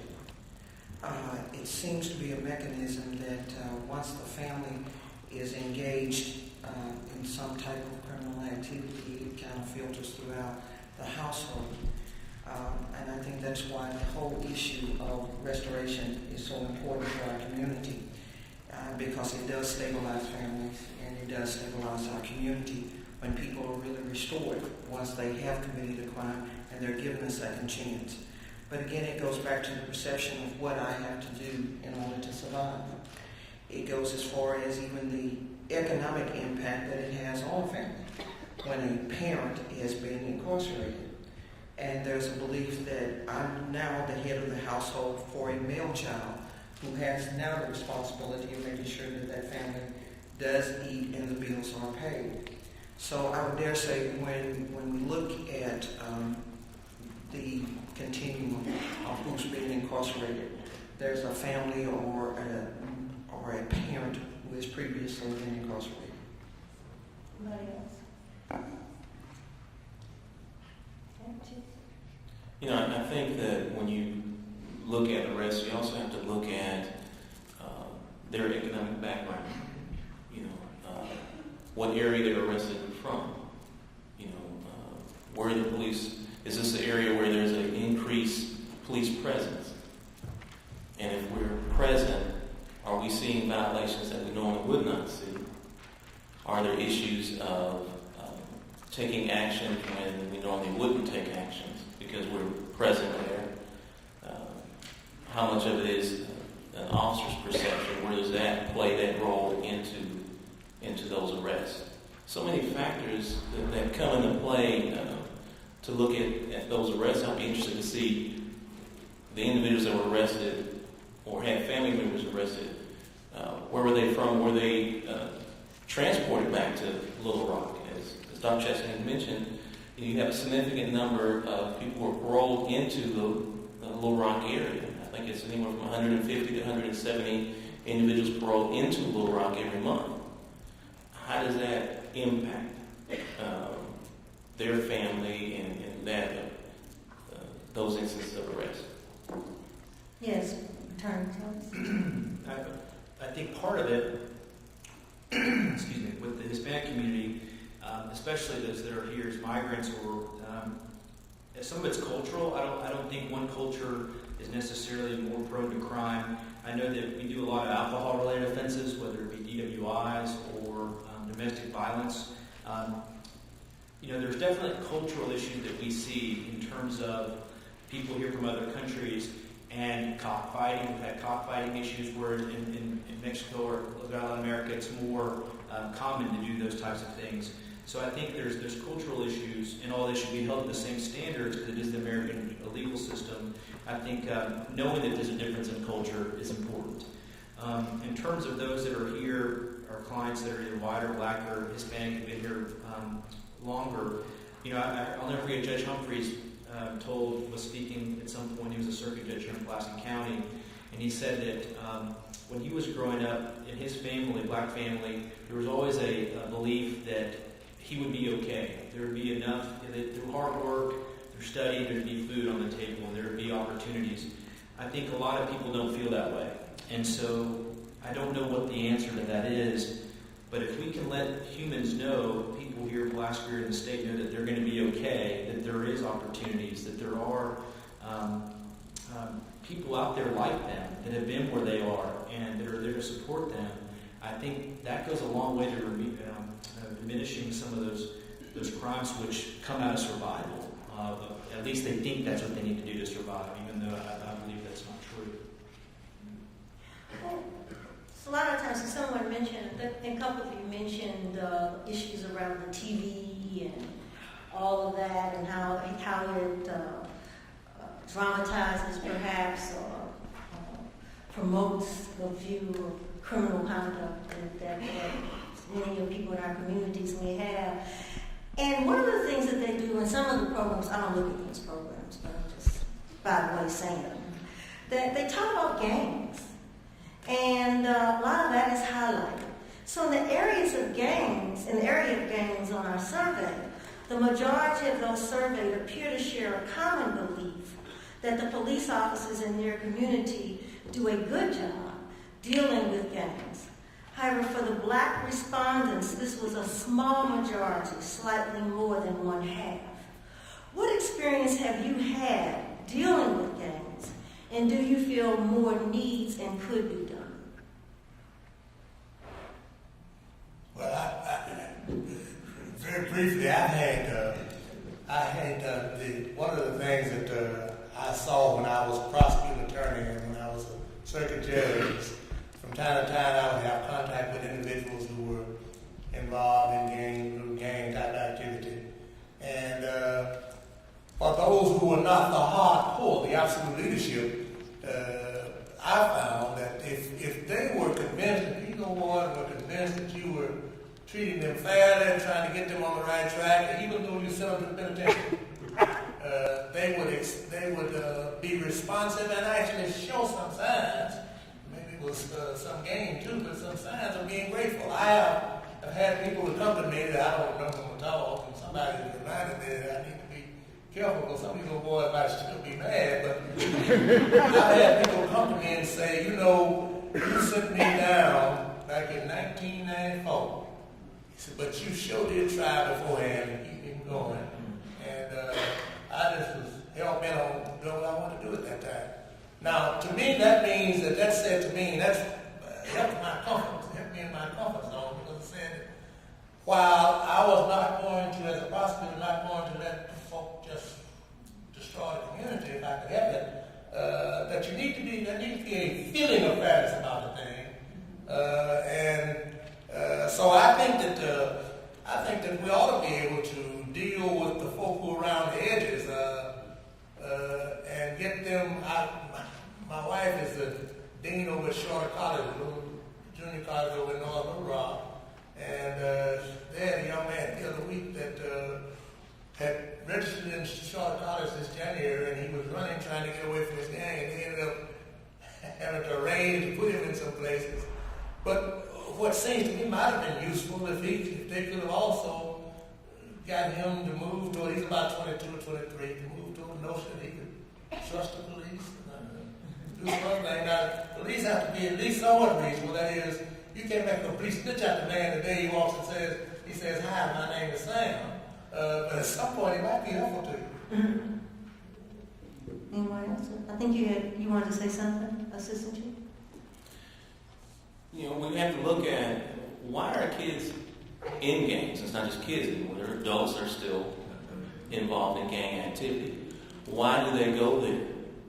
Is it because they're looking to belong to something? That family aspect of it. Is that what's driving them? You know, kids are looking around and seeing what's going on and what they can do. I think a key thing is trying to develop and build hope in the kids, in their future, that they have an opportunity. If you're living in a community where you're growing up there, you're 8, 9 years old, and there are gangs in that community, there's people who are selling drugs, who appear to have money in their pocket, and you don't think, you're struggling in school, and you don't think you can make it, you can get an education, you can ever go to college, you could ever get a job, then you begin looking at that group and say, that is all I can do. You don't have any hope for your future. We have, as a community, we have to come together and build hope in these kids so they can see that there's more to life. There's more to their future than what they may see outside their front door. And I think it's important as we interact as police officers, we go into these communities, just because there's 4 black males standing on the corner doesn't mean that they're gang members. But we also have to, if someone calls and says that they are gang members, even though that is not correct, they're just 4 individuals hanging out having a conversation. We as law enforcement, when we come in contact with them, we have to take the time to explain to them why we're making the contact and trying to treat them with respect and look for opportunities to encourage them to do better. I think it's important, like you said, even in the arrests, and I tell officers, even the arrests we make, treat them with respect. When you have to take them to jail, because you don't know when you may run into them again. And I've had that happen to me before, where you're out somewhere and someone says, "Do you remember me? You arrested me about 3 years ago." And the question I always have is, did I treat you right? That's what I want to know, because I might need that person's help down the road. There's another aspect. I think we can all remember when the gang population here took us to HBO and how awful it was here. When you look back at what took place to bring that down, there was a major community presence involved in the solutions of problems. There was a group that was created with then Senator Bill Walker and a couple of preachers called Dignity. Dick Gregory came into town, and there was a whole nother walk in the street in the middle of the night to meet gang members face to face. There were round table discussions at Watershed. There was a whole different communication going on between educational institutions, law enforcement, the spiritual leadership that brought us together around a central identifiable problem. So again, when we lose that amount of communication and the solutions that we put in place to resolve the issue become only temporary and not institutionalized, those issues are coming back. And what we're addressing now shows that what we were doing then is very necessary now to again begin to address those problems. Well, I'm going to move our last 2 questions into some little risky questions about drugs. The majority of respondents reported that illegal drug use should be treated as a disease rather than a crime. What is your view on this question? And is Arkansas currently equipped to provide treatment to those addicted to drugs who may commit crime? By definition, drugs are a mind-altering substance. Once, whether it's hydrocodone or marijuana or whatever is the drug of choice for an individual. So if it's a mind-altering substance, mental illness enters in. And what we're seeing from individuals who are returning home, and I think that at some point the discussion has got to lean itself toward re-entry, and more than 6,000 individuals who are coming back to our community. And the reason why is because Little Rock has more. We have more supposedly jobs. We have more educational institutions. We have more hospital, hotels, and other opportunities, and that's why the capital city gets the preponderance of those individuals who are being paroled, because they see an opportunity for their real second chance. But mental illness, because of the drug being a mind-altering substance, is on the rise for those individuals who are coming home. So you can see that mental illness is a disease. So there's a connection here. You might want to say, well, he's just getting high. Well, if he's getting high, something is happening to him mentally and physically. We've seen people, if we can identify with the cigarette, and many dastardly commercials that I see behind regular tobacco. And we have to also recognize that the diseases that come out of the use of drugs, however they're cooked up, grown up, manufactured to become what it does to the human mind, it changes the physical and mental stability of an individual, and it should be classified as a disease. Anybody? Yes, Attorney, tell us. Well, in terms of the first part of that question, or the first question, whether it should be treated as a disease rather than a crime, I really don't have an answer for that. What I do see doing a lot of drug cases is, I believe with Act 570 that was passed here in the state a couple of years ago, I think in state courts we're better able to deal with the nuances that come with somebody accused of a drug crime. Whether it's at the district court misdemeanor level or whether it be a felony drug offense. I think we have the ability, working with the prosecution or, if necessary, going to trial and going in front of the judge, to at least potentially get a criminal accused some probation or something if they're not a repeat offender. In the federal system, and we do a lot of federal drug cases as well, not so much. I mean, I think the mandatory minimum sentences, in my opinion, I haven't studied, how much money it's costing us, but I do know from working with these accused one-on-one, 15, 20-year sentences are not uncommon with no criminal history. And sure that there's a lot of, a pound of meth or 2 pounds of meth, whatever you're talking about, those drugs are probably in our community too. But I just know that it seems to be, there's no communication I see about if you traffic drugs or if you do drugs or if you're selling drugs, these are what potential criminal sentences you're looking at.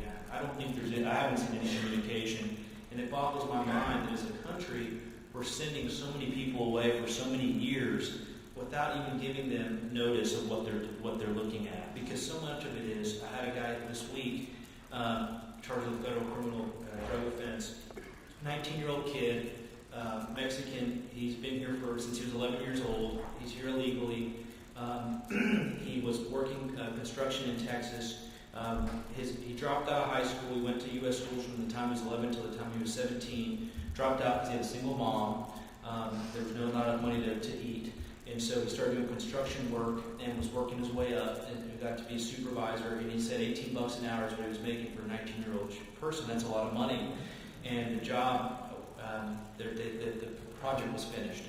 And so a cousin of his said, hey, let's go to Arkansas. And so anyways, next thing you know, there's drugs in the car, and there's a CI here locally that was working with the DEA or local drug enforcement, and now he's looking at a 10-year mandatory minimum sentence. First, no criminal history. First time he did this, had no money, and he did it. Is he guilty? Of course. Should he be punished? Of course. But when you're not communicating what you're looking at for consequences, not that a 19-year-old, I know I probably couldn't understand the consequences, but there's just so many, we need to do a better job of communicating what this war on drugs is doing to our country. And so, those are my thoughts. I think we have to have a balance. this example is that you just gave is, I think, key to what we deal with. You have some individuals who are engaging in activity that don't recognize the consequences. And the other side of it, you have individuals who are engaging in those activities, who are bringing a great deal of narcotics into the state, into this country, into Little Rock. And they know exactly what they're doing. And they know that it's a mind-altering drug, and people are becoming addicted to it, and they do not care. They're trying to make some money off of it. So on one hand, the traffickers, the real traffickers, we have to target them. And at the same time, we have to have, the criminal justice system has to be set up in a way to deal with the first-time offenders, those who are addicted to drugs, in a way to treat them.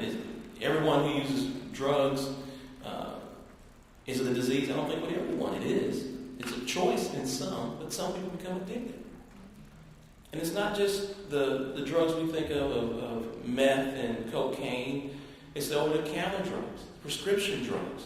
That's an issue now. And that's something we have to deal with. And I think we're moving more toward treatment.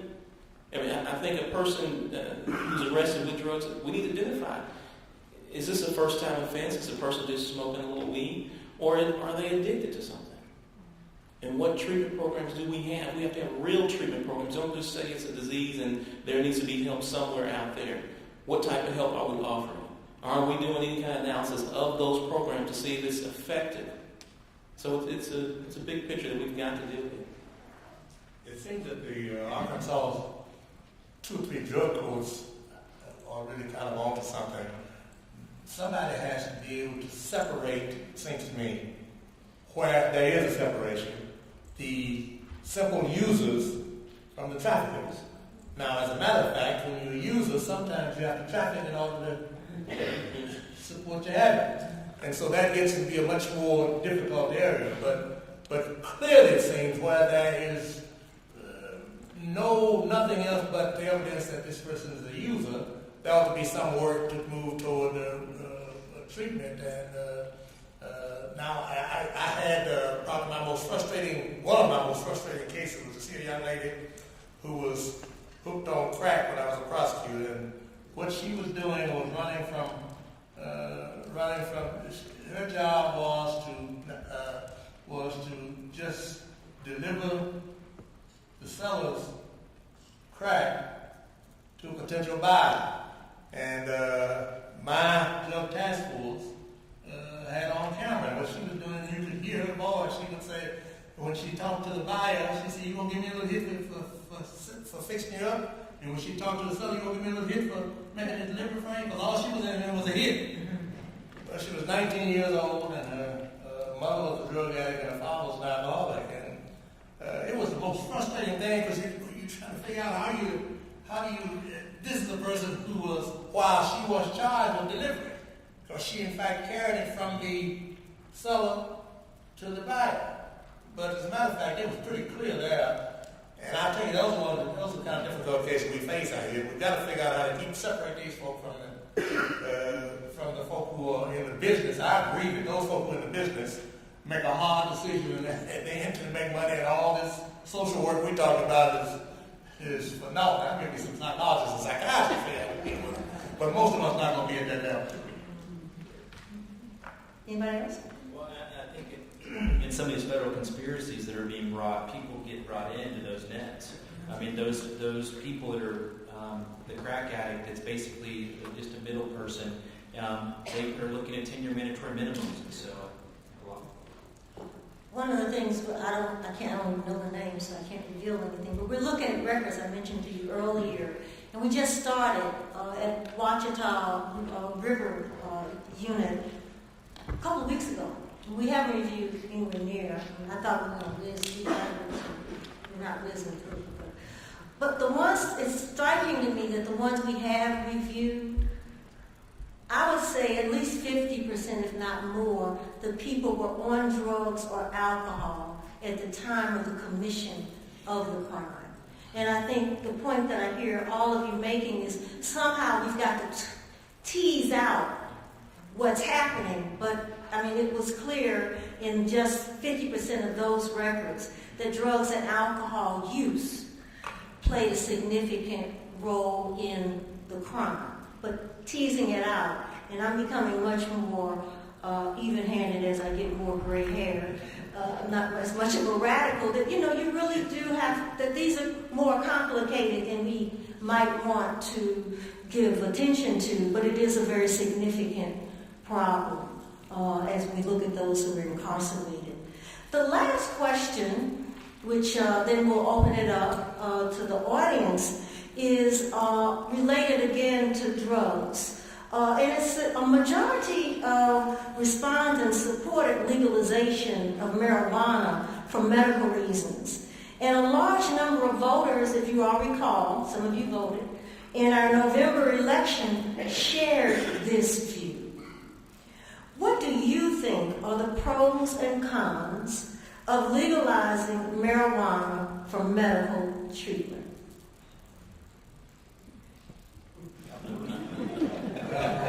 I'll comment a little bit on it.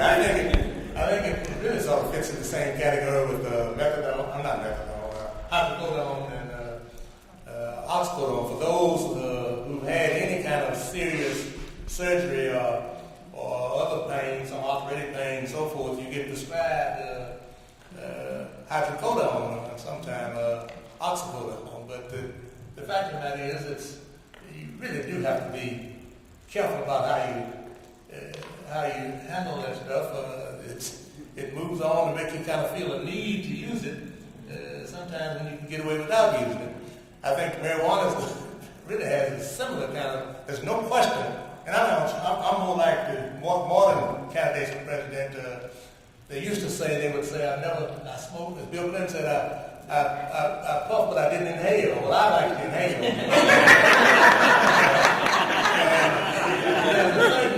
There's a certain comfort that comes from smoking marijuana, as there is really taking hydrocodone. For those of you who really admit it, there's a certain comfort you get when you kind of hurting that hydrocodone. Really does. I think the real danger is how you figure out it. We already got a problem dealing with how to figure out how to keep down the illicit use of prescription drugs, and we'll just add another one to the list. I don't know if it complicates it, but it certainly would be an attractive illicit drug to use because it has a certain kind of attractiveness that's different from the other prescription drugs out there. Anyone else? Okay. All of us want to seek pleasure and avoid pain. Drug people do that too. But the two worst drugs, as far as destruction that I can see, are alcohol and tobacco. I really have a lot of sympathy with somebody who's trying to quit smoking, for example, but got started back when we thought it was a cool thing to do. But it's the judge, I think, made reference to it. It's being able to control it. I've spent several years as advisory committee for the Methadone Center over at UAMS. You can take methadone for the next 40 years. You just have to control how much you take. But you can go over there and you can get a dose in the morning, and you can go to work. You don't have to meet somebody in a back alley. As far as marijuana, I didn't realize it was illegal anymore.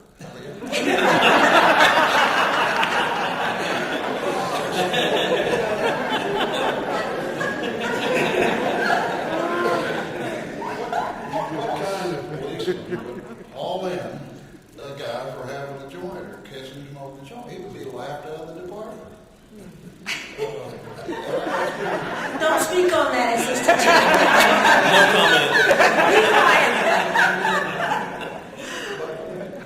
But if somebody had to have the air conditioner so low that it was hurting them physically, that's a problem, right? They're just trying to get pleasure, right? If we didn't have air conditioning, there are a lot of things that we didn't have several years ago that we have now. And there are a lot of things that are going to be 50 years from now that we don't have now, that they can't do without. You didn't have cell phones, can you do without a cell phone? Sometimes I wish I could.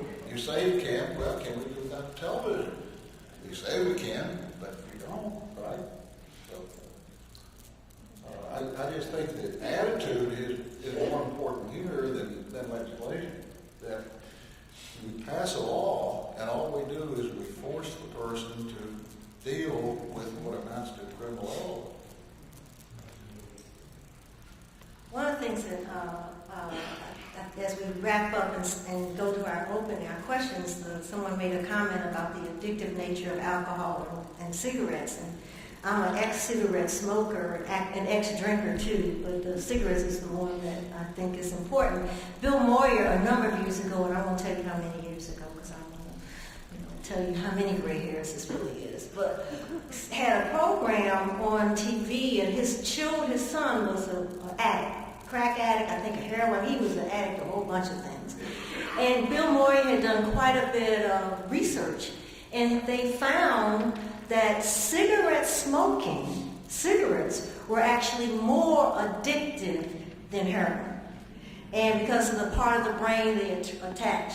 So that when we, those who are smoking cigarettes and somehow think they're not as addicted, I mean, many of us know that we are when we smoke, as a person who is out on crack or heroin, we need to rethink that, and I think that's what Dr. Chastain was talking about. So let's open it up to hear from you. And if you come to the mic there, and I think Dr. Jones is coming to the mic, and then if you will come to the mics, then we'll take your questions for about, I guess we have about 20, 25 minutes for that. And I'd like to ask you, I do it all the time when I moderate these programs. Most people listen, I won't lambast everybody. But every time there's usually one or two people that don't understand 1 minute. Or 2 minutes. And so we're really asking you to make your comment, have your question, but let's leave enough time for others to do so. And Dr. Jones is going to lead us off. Dr. Jones is a member of our committee. Thank you. Good morning.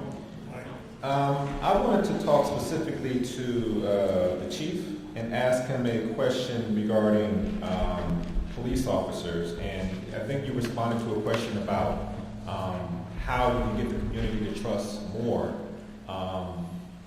in regards to the police.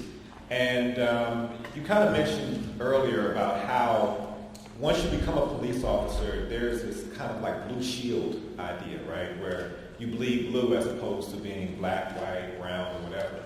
And I want you to respond to this question about the importance of minority officers speaking out when there are blatant injustices that happen within the police department. Because if the community could see that there are allies within the institution, then they may become more trusting, and we might see different, you might see the data change when people are asked, do they feel like they can trust the court system? So I wanted you to kind of respond to that question. Well, when you mentioned speaking out, you may not hear the officers that come out when they see something that's improper because of our policies and procedures that we keep within in doing investigations. But you're right. It's not just the minority officers, it's all officers. We expect these officers to be out here treating people with respect. That, using the law, respecting people's constitutional rights. There are, in what you're speaking of, I think in some of the organizations, there's opportunities, whether it's through the Fraternal Order of Police or through the Black Police Officers Association, to come out and hold us accountable, just like the community has to hold us accountable. You mentioned the bleed blue, we're all police. I think reality is, even within the law enforcement community, there's some separation. Because we are people, and we reflect the community, we reflect our prejudices, our beliefs about other individuals, we come into the organization. We are part of the community. And we have to, as an organization, try to get them to put aside your maybe personal beliefs and abide by the law and our rules. Now, we have things in our training to try to convert people to see everyone as human beings. But we try to encourage that. And that's going to always be a battle. Because what I want is if an officer is working with another officer and they see something that's improper, to report it, notify the supervisor. When you look in the community and there's things going on, we have a saying that don't snitch. Don't call the police when you know somebody's doing wrong. Most people call and let us know when something's going on. And most officers report. But you still have that battle with you. I hope I answered the question. I want to speak to the trust, my question. As we relate institutional changes in trust within the systems, the courts, the police department, how do you justify how long we will have to have black policemen associations in this country, law societies made up of African American, Hispanic communities, where they themselves have evidently experienced discrimination to the level that they have to address it institutionally.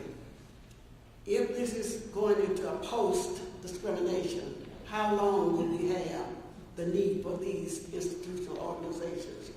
They are different from the NAACP. They are institutions of the institution that brings about trust and fairness. Doesn't matter, either one of them. Ms. Abrams, what we're actually talking about is a change of heart, actually dealing with the hearts and minds of individuals who have the authority and the power to do differently than possibly they or their generation has done. What we've seen in working with some judges and some police officers in the work that I do is we've been able to change some hearts. We've been able to get individuals to address issues from a greater good mentality. I hope that it's something that it will grow on, but we are talking about first identifying the fact that we still have a problem of race. And you cannot sweep it under the rug. It impacts everybody's way of life. And for some individuals, we must always have someone to oppress. That is the most devastating thing about the American society, is the need to oppress. So as we work ourselves through this process, we must continue to communicate. We must continue to communicate openly and honestly at every level, from the Chamber of Commerce to the police department to even our courts, where we see our judges who sometimes make a circus of what takes place in the courtroom when it comes to individuals. There are some judges that I truly admire because no matter what that person is there for, they maintain their level of dignity. But we're actually talking about true heart transplants when we deal with the total issue of racism, the dignity in which you address another individual, and that's probably going to be here as long as we're here. I don't know if there's a way to, I'm not an academic and not a statistician, but I don't know if there's a way to identify how much progress we make and how long it's take, but I think it depends in large measure on how aggressively we keep this situation in our minds. I do not believe most human, I say most, now there are some low-down people in the world, but I don't believe that most human beings are committed to being unjust, unfair, prejudicial, discriminatory. They operate on the basis of their past experiences. I think that if we keep, I'm very pleased, I was pleased when Dr. Tolliver asked me to come over here today. I was pleased to come because I do think this subject really has to be discussed. And I've gotten old enough where I'm not mad all the time. But we still have to talk about it in a very open fashion so that people will be conscious of what they're doing and what's going on around them. I don't know how long that's going to take, but I think we have obligation to keep it up at the forefront until it gradually moves away. I'm impressed by what's happening in our country about other matters, which I will bring up now, but some things have moved very fast over the last 15 years. And I think we can make this happen if we figure out how to keep it before folks' attention. Let me make a comment on that also. You know, it is society. How much do you believe that you keep to yourself? When you're out and you see something happen, or a comment, a joke that's been talked about, and you say nothing, what do we pass on? Just like I talked earlier, the law enforcement, how we treat people, the generation from generation. How does my daughter was she's only in the 6th grade now. When she was in 3rd grade, she had a little friend that couldn't go to a birthday party, was told she couldn't be invited to a birthday party because she was too dark. How does that happen? As long as we pass on the prejudiced views of people who don't look like us, and we don't speak up when we hear it, we will continue to fight this from one generation to the next. Sir? Yes. I have a group of questions real quick. You have a group of questions or a group of questions? Real quick. All right. We're going to turn that mic off. My friends from Cabot, Arkansas. Okay. My friends from Benton use the word nigger. And my friends from Bentonville in Northwest use the word spit. Starting to see that in Hot Springs, actually. So you ask why. As I came my first train ride back from LA, California, going through Southern California, New Mexico, Arizona, Texas, massive amounts of private prison systems, horrifying, it scares me. Utilizing the local CAT service development, putting money into it in a town of 2 mayors would be a great opportunity to work with the local community. And finally, as I work with local music, I see the aspect of black artists being the most magnificent. Maybe take the police officers, get them involved with the local community of artists, and then we can get some coming together. Thank you so much. Anybody want to respond or comment? One thing that I do on the use of the slurs is that I have said to my class, and I have said to individuals who have used them in front of me, that that is not appropriate language to use, and that they can't do it in my presence. I can't tell them they can't do it because, I'm not their, I'm not the boss of them, so to speak. But I can tell them they can't do it in my presence. And I've done that even with some people that have been, in quotes, close to me. And I think I agree with the assistant chief. I think that we all have that responsibility. And I tell my students that, whether it's a racial slur or gender slur or whatever slur, that is not appropriate. And I think I agree that we have to be. I was talking to Aaron, our researcher, who is a young man, 24 years old, and I've told him that one of the things that we all have to do is to grow a backbone and to be courageous enough to say, not here. You have next and then here. Okay. My name is Tracy Adams. I'm a resident here in Arkansas. I live in the northeast part, Mississippi County, Osceola, and the Blanco area. One of the things that we're experiencing there is a large unemployment sector between the ages of 18 to 35. Most of them, if not all of them, are convicted felons.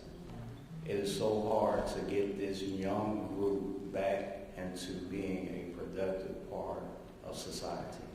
We have some of the best jobs in the states there. We have steel mills and different things going on. But we can't get employers to give these first-time felons a chance. They have paid their debt to society. And if you don't give a person the opportunity to correct himself and to earn a living, he will then become a second-time offender. So, what you like to say? It's an educational issue for the employer. First and foremost, to deny a person employment simply on the basis of the fact that they have a conviction in their background is another Title VII violation of civil rights. We've engaged the Regional Director, Bill Cash, in actually dealing with employers to talk about the issue of discrimination because of criminal background.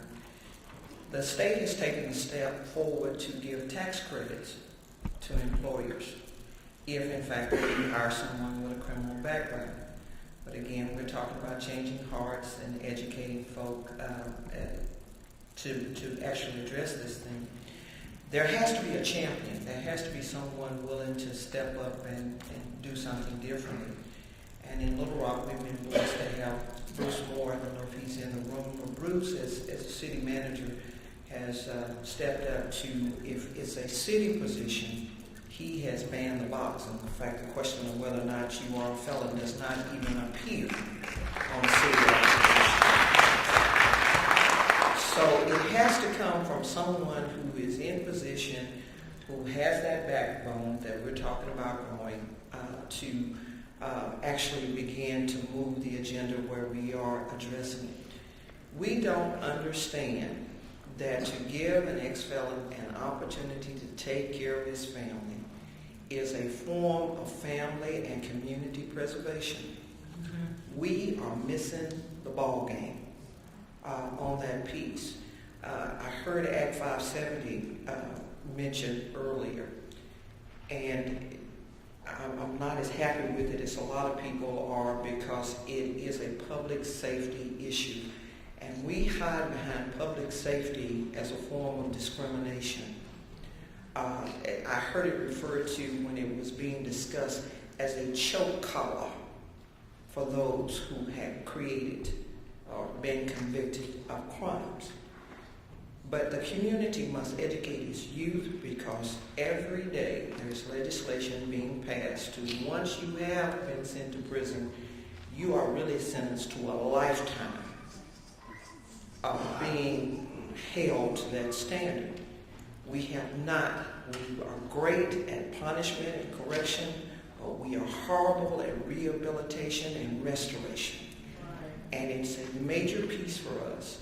And I do say to everybody in this room, you must get involved in the process of re-entry, from its definition to its implementation of what we are doing in this community and in this state to help those coming back from prison.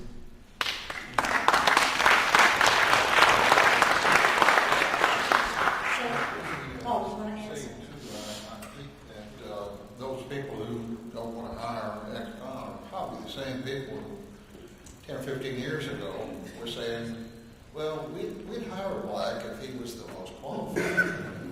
We just hire the most qualified person. Yes, sir. I think the thing we also are looking at is relationships and opportunity. I'm a student here at UALR, and during the summertime, a lot of our black males, there's a saying that we have the highest, statistically, the highest unemployment rate, where if there's nothing to do for our black males in the community, they're going to resort to criminal acts. Also, the funds. Anytime that the government allocate funds to our state, where are the funds going? If you take Conway and go down towards the Delta, it's lack of funds. I mean, our communities are suffering, they're depreciating, the houses are being boarded up, and you go from Conway and go up, it's all beautiful. The landscape is beautiful, the colleges are moving up. It's just, you can see the difference between night and day. You go down and move to UAPB, and it's like a disaster there. So the funds are not being allocated towards those districts that need. Also, the bill on Joyce Elder that's trying to pass is for I think it's the criminal racial impact statement legislation. Yes, and I use the crack and the cocaine kind of to weigh if more blacks are using crack compared to cocaine, and you're giving more blacks 20 years compared to 3 years, that's a disparate impact. It's like saying most blacks smoke Newports, compared to marbles or most whites. Where if you get caught with a package of Newports in your pocket, you're getting 20 years compared to a package of marbles, and they're getting 2 years. That's a disparate impact. So let the crime fit the bill or balance them out to make it where it's even. Thank you. So, I'll keep going unless somebody wants to. Yes, sir. And after these, we're going to have to wrap up because we do have a luncheon. Some of you are going to attend, and I want to make sure we get there and get started on time there. Yes, sir. I primarily wanted to address the issue of trust that you guys have brought up frequently, and particularly in the court system. I think that it's really important when someone comes into the court system and they need to feel that their voice can be heard and that they're respected. And so a lot of times I think we do need to there's a lot of research out there showing that we use race as a proxy. We use it to say, okay, I have similar experiences to this person understands my point of view. And so I think certainly in the court system, there needs to be greater minority representation. But aside from that, how can it's not like we can just fire a lot of the people that are in there right now or something like that. How can we take the white representation that is there and get litigants who come through the system to feel like this person may not share my race, but they understand me, they understand where I'm coming from. What sorts of approaches could the courts as a system take to do this? Because I don't think outreach is a very strong point of the courts right now. What sorts of things could we do on that front? Thank you. Well, I have just, this is, as I said, I've never been a educator, so I can't necessarily tell you. But I do know that in Arkansas we have Judges Association that meet regularly. There'll be a big Judicial Council meeting in June. There's a district judges meeting. I think that I don't know what you do, but I think that persons like yourself need to find an opportunity to say something to some judge you know who can invite you. The Judicial Council really is a very informal organization. I mean, I haven't been to the meeting the last 2 years. I've been retired for about 5 years and had some health problems. But I can call tomorrow probably and get something on the agenda for May. I think that I don't know that we can twist the arms and make anybody's head be different. But I think what I have found is that folk respect stuff that makes logical sense to them. I remember when I first ran for circuit judge in East Arkansas. In my district, there's a substantial white population, and had not been elected any circuit judges over there in 1990 or 1992. And my wife, she was then my girlfriend, said, "What you gonna tell them?" I said, "Because it's a mixed audience." I said, "I'm gonna tell them something very simple that I can understand." Now we're rural. Some of you urban people and young people won't know what this means. But when I was a boy, my dad had a pair of mules, and when he went in, we made cross ties with a broad axe. And when he went in the woods to get the cross ties out on the wagon, if the mules were in a bad mood, they just sort of hang back, and one of them would pull, the other would lay back and couldn't come out of the woods with all the cross ties. If you could get those mules to pull together. Now what we got now is we have a situation where this is perhaps not appropriate now, but what I said further then was that we've got a situation where us black folks think all you white folks are low down. All you white folks think all us black folks are trifling, lazy, and don't want to do anything. The fact of the matter is, that doesn't make any difference who's right or wrong. If this courthouse remains all white, that means all black folks is a drag, and we've got to figure out how to make it different, because the only way we're going to go forward is as a team. Now that's a fairly simplistic thing, but it made some sense to some of my white friends who got to be folks who supported me, and nobody expected to, because I have a reputation of being rather aggressive in the 70s. And I'm just telling you that I think you need to talk to the judge that you know, and you can tell us, I saw this crazy judge, you might know him, he was on the political field. He said, you ought to bring folks like me to talk to the Judicial Council. I'm telling you, that seems to me how we've got to make it. Because you can't get inside folks' heads and make them think different. There is one measurement that we've looked at, and it has to do with bench decisions versus jury decisions. We've had a couple of judges where individuals trusted the judge more than they did the jury. And I think in those instances, we have to communicate that information. We have to share that that judge is perceived as a fair judge, and also in our supporting of it. But I think when you get to a point where you can actually find the information that shows how many bench decisions, and that's a decision of the person who's actually up to be decided upon, whether or not he feels that he can trust that judge versus 12 members of his peers. Let me mention one thing too. Actually, the judicial system, as far as a person who's now in prison is concerned, really consisted of public defender telling him, already ordered this out with the prosecutor, we need to go to court, and you don't say anything. I'll do the talking. It doesn't take very long to process. He didn't get any say at all. And it's, again, dehumanizing. We just got to get on to the next case. I'll make a comment agreeing with Dr. Chastain. When you look at a person's contact with a public defender and with the prosecutor, a lot of that is happening behind the scenes. Your first time going into court, and if that public defender has 20 cases that he or she is trying to process that morning, along in the prosecutor same thing, they're looking quickly to get rid of this. It needs to be processed through because we can avoid going to trial. Plead guilty to this, and let's move on.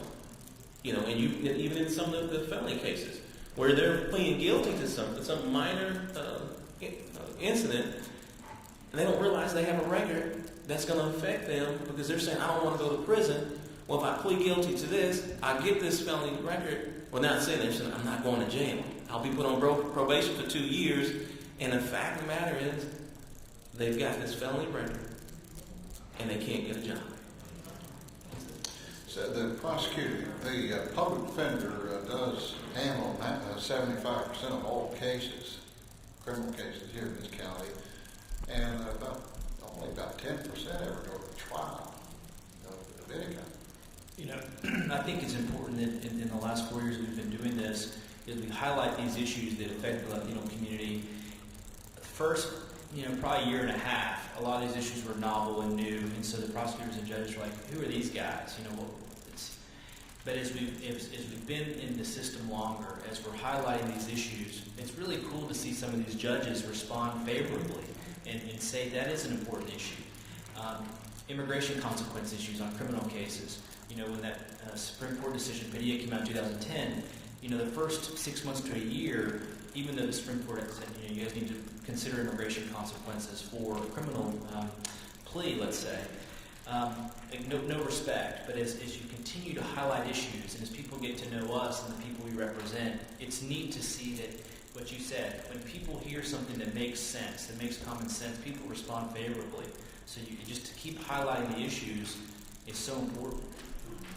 Can I make one other comment on that about the prosecutor and the attorney, defense attorney? It's not that they don't want to process the case fairly. It may be an issue of do we have enough public defenders out there? I think that restrains a lot of the interaction with the individuals. Recently, I had an occasion to be down at the traffic court here in Little Rock, and I was really pleased when some people who were obviously Hispanic came up for a hearing. That Judge Fleming talked to them in Spanish. I bet that makes a difference. I think what I'm hearing, it kind of had a lot of different responses to that very important question. But what I'm hearing is education and exposure. It's that our judicial system, the judges, and I think some even took it to the prosecutor and the public defender, also have to be educated. And we have a responsibility for that. It's not somebody else's job.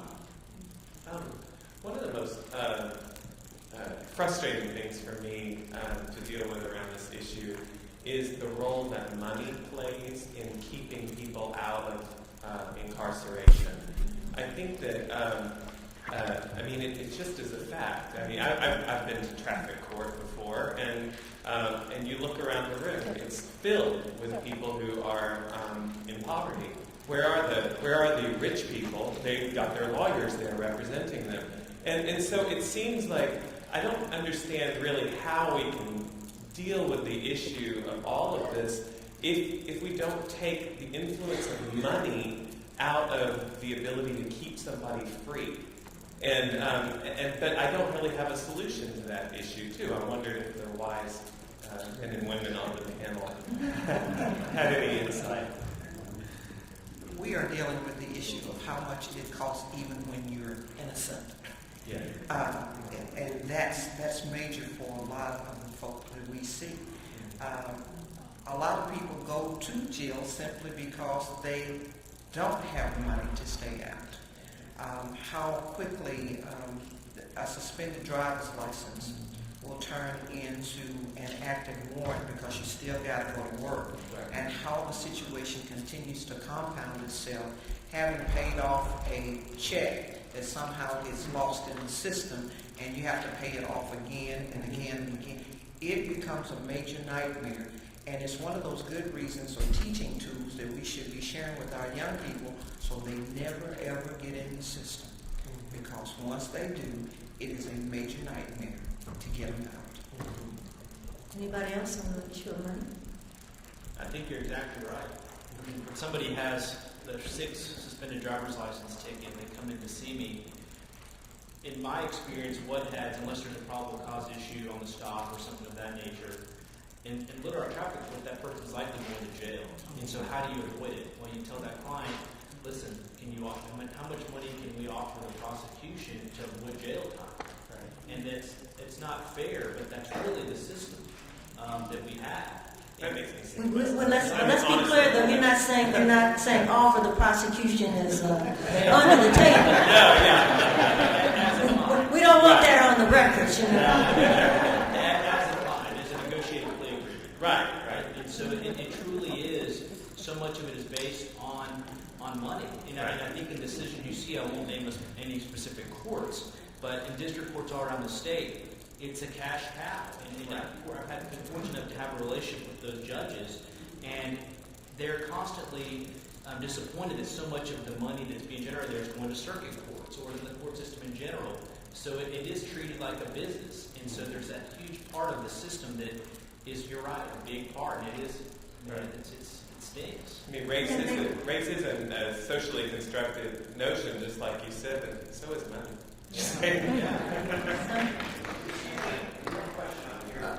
Oh, I'm sorry. I looked up there before and I didn't see anybody. And okay, there you go. Thank you, sir.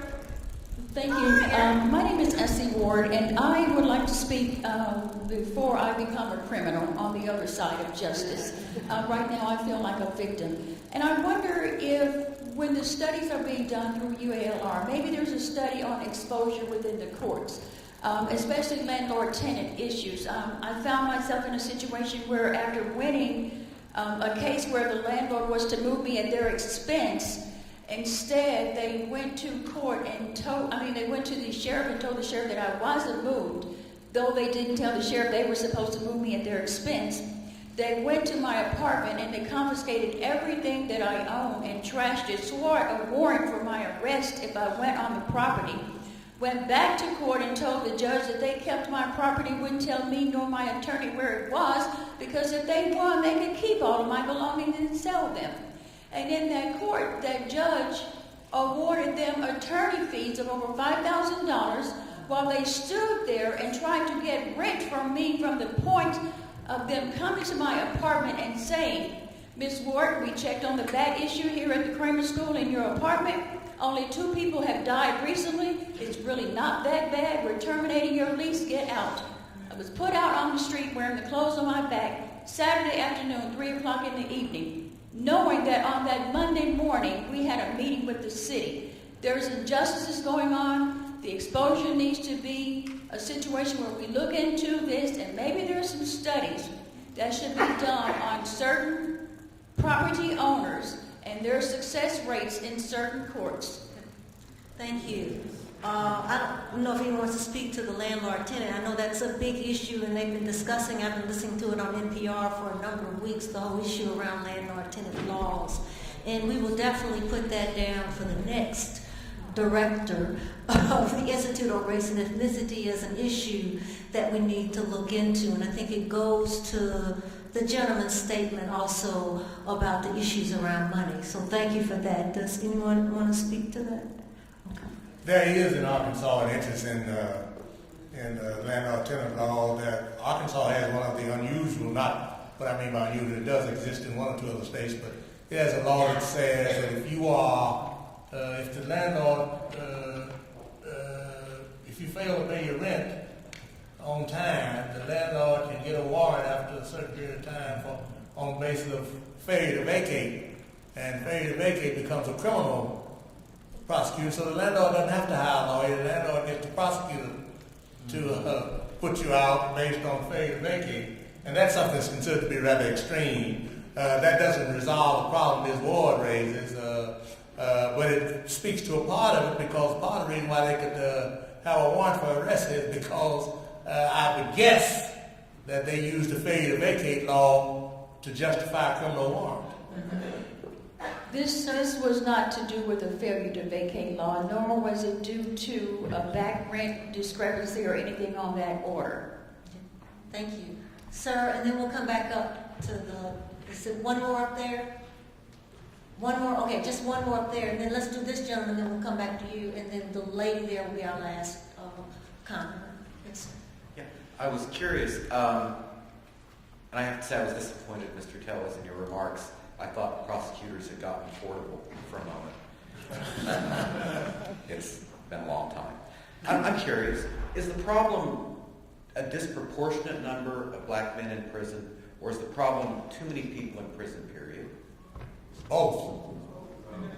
It's both. That is, I think that the prison population, the fact of the matter is, it is costing us more to incarcerate and maintain the warehouse our citizens than it would be to make them into productive citizens, and it negatively affects our economic growth and development. And that burden is more, it's disparately borne by African Americans. So I think it's both. I was speaking to my waiter recently. He's a recent felon, recently released felon. I was surprised at the number of fees he's paying. Yes. Just to not be racking up bills in jail. And it's amazing. Is there a concrete step which can be taken to reduce the size of that system? Somebody else, that's beyond my pay grade. And I think that's one of the issues that people have dealt with for a very, very long time. I don't know how many of you were here on October 25th when we sponsored Angela Davis, who has the view similar that, but a little bit different, more radical in some sense, that we really need to end the prison system as we know it. Because it's gotten way out of hand and it's not providing what's needed for the community, among other things. I have a yes. We have two more people, and then we want to go up here than the last one. Okay. Just one statement. I don't think that people realize that child support continues for that individual while they're incarcerated, and they can very easily come out of jail and be taken back to jail based on charges that did not run concurrent with the time that they actually spent in prison.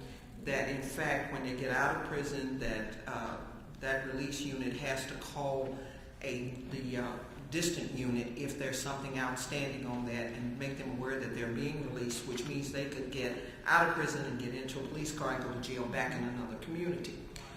The system is just amazing, and now with Act 570, they're charged $35 instead of the $25, so that goes into a best practice fund that is supposed to also give them help that has not been released to any agency in the community that we can find that's supposed to assist them. And if they don't pay that, they get to spend 2 nights in jail.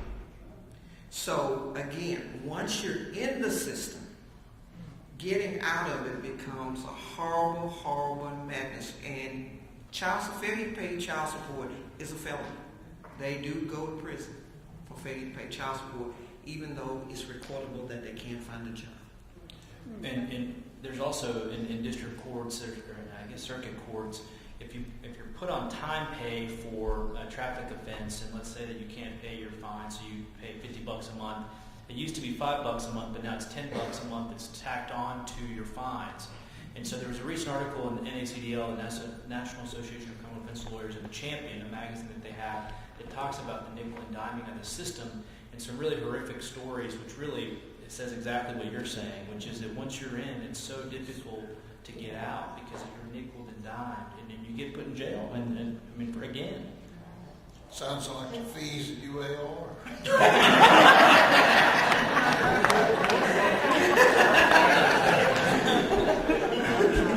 We have our provost here, the chancellor, the chief of staff has escaped.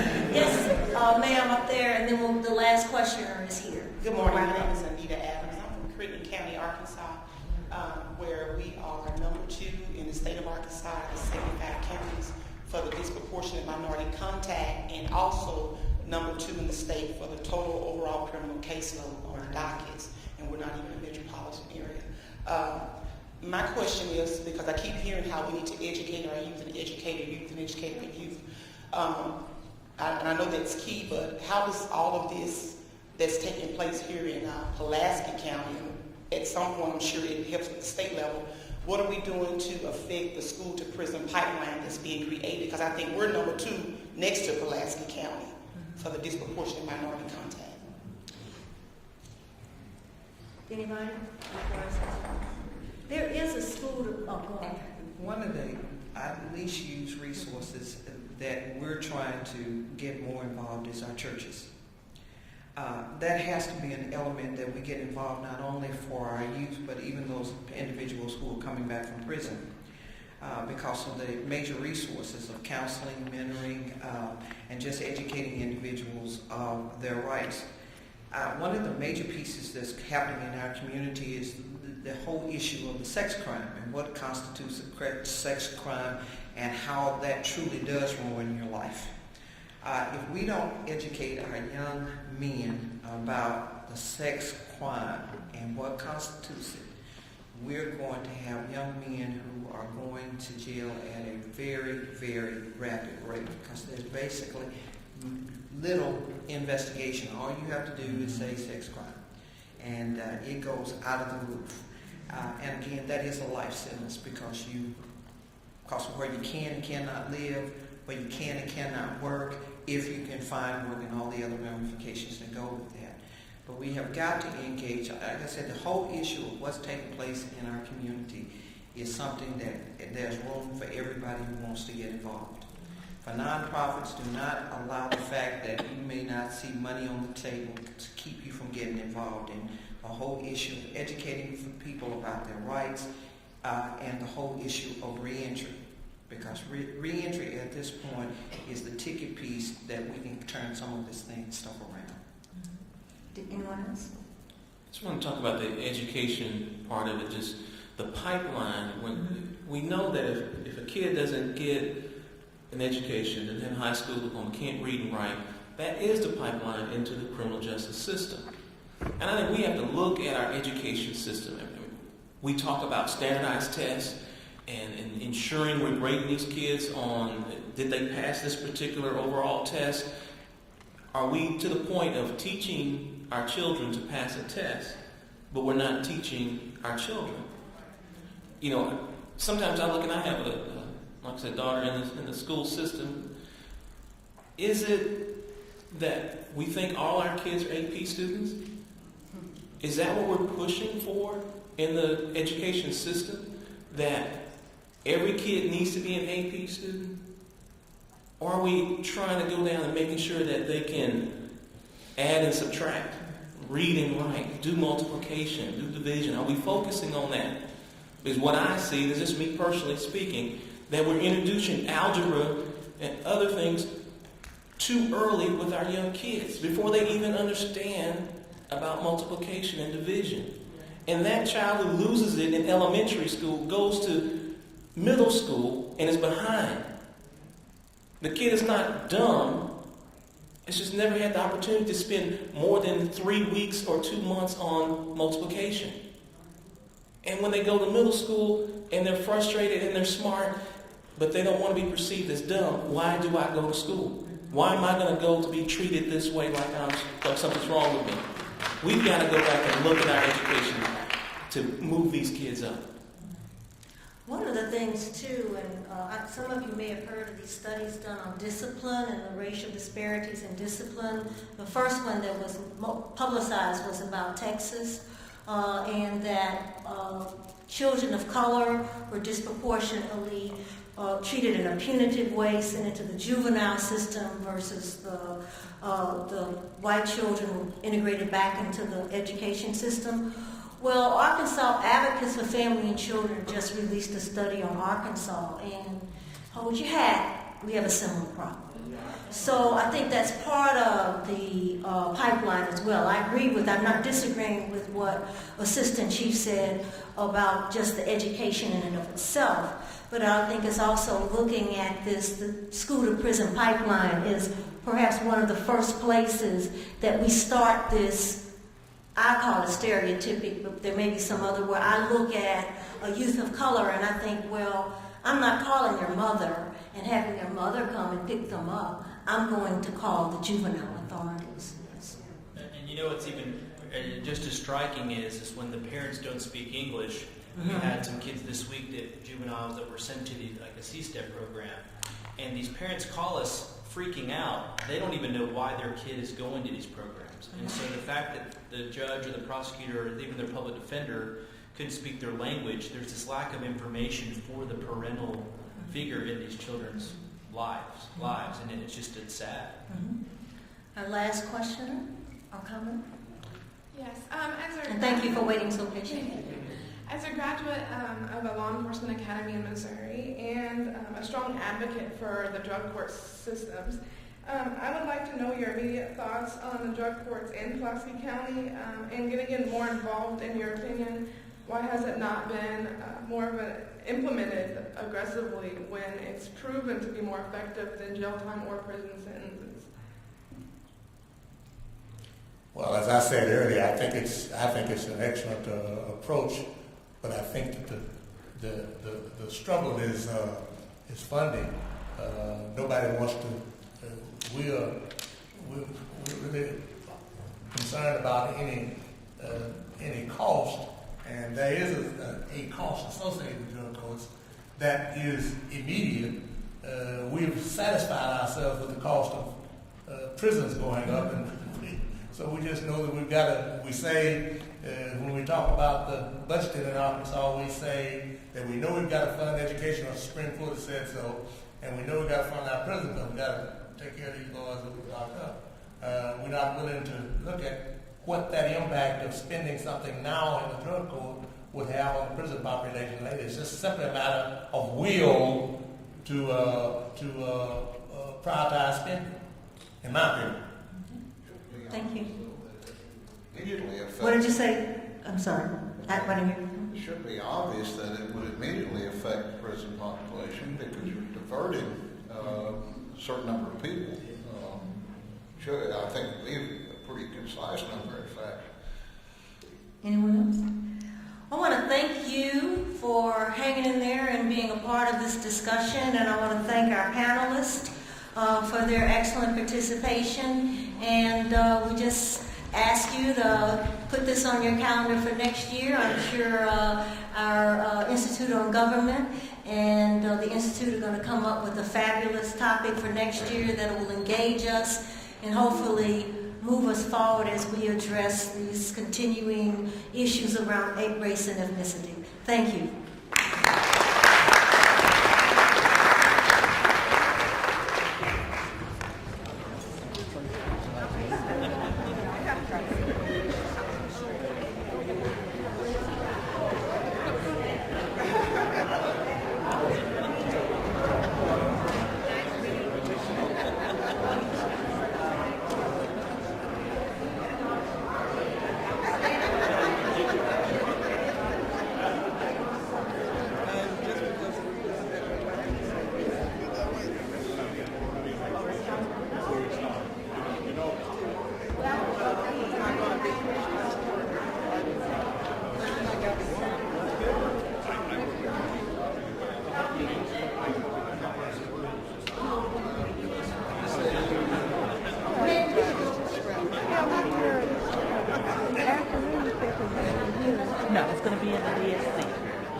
when you go outside here, we have volunteers to direct you to the luncheon area. Oh, someone's Yeah. out there. Mm-hmm. They'll show you where it is. Well, what about this room with the table for this morning? Did you not get one? Oh, I came in late. Yeah, go to the table. They should have some. Oh, the there. table. The registration table.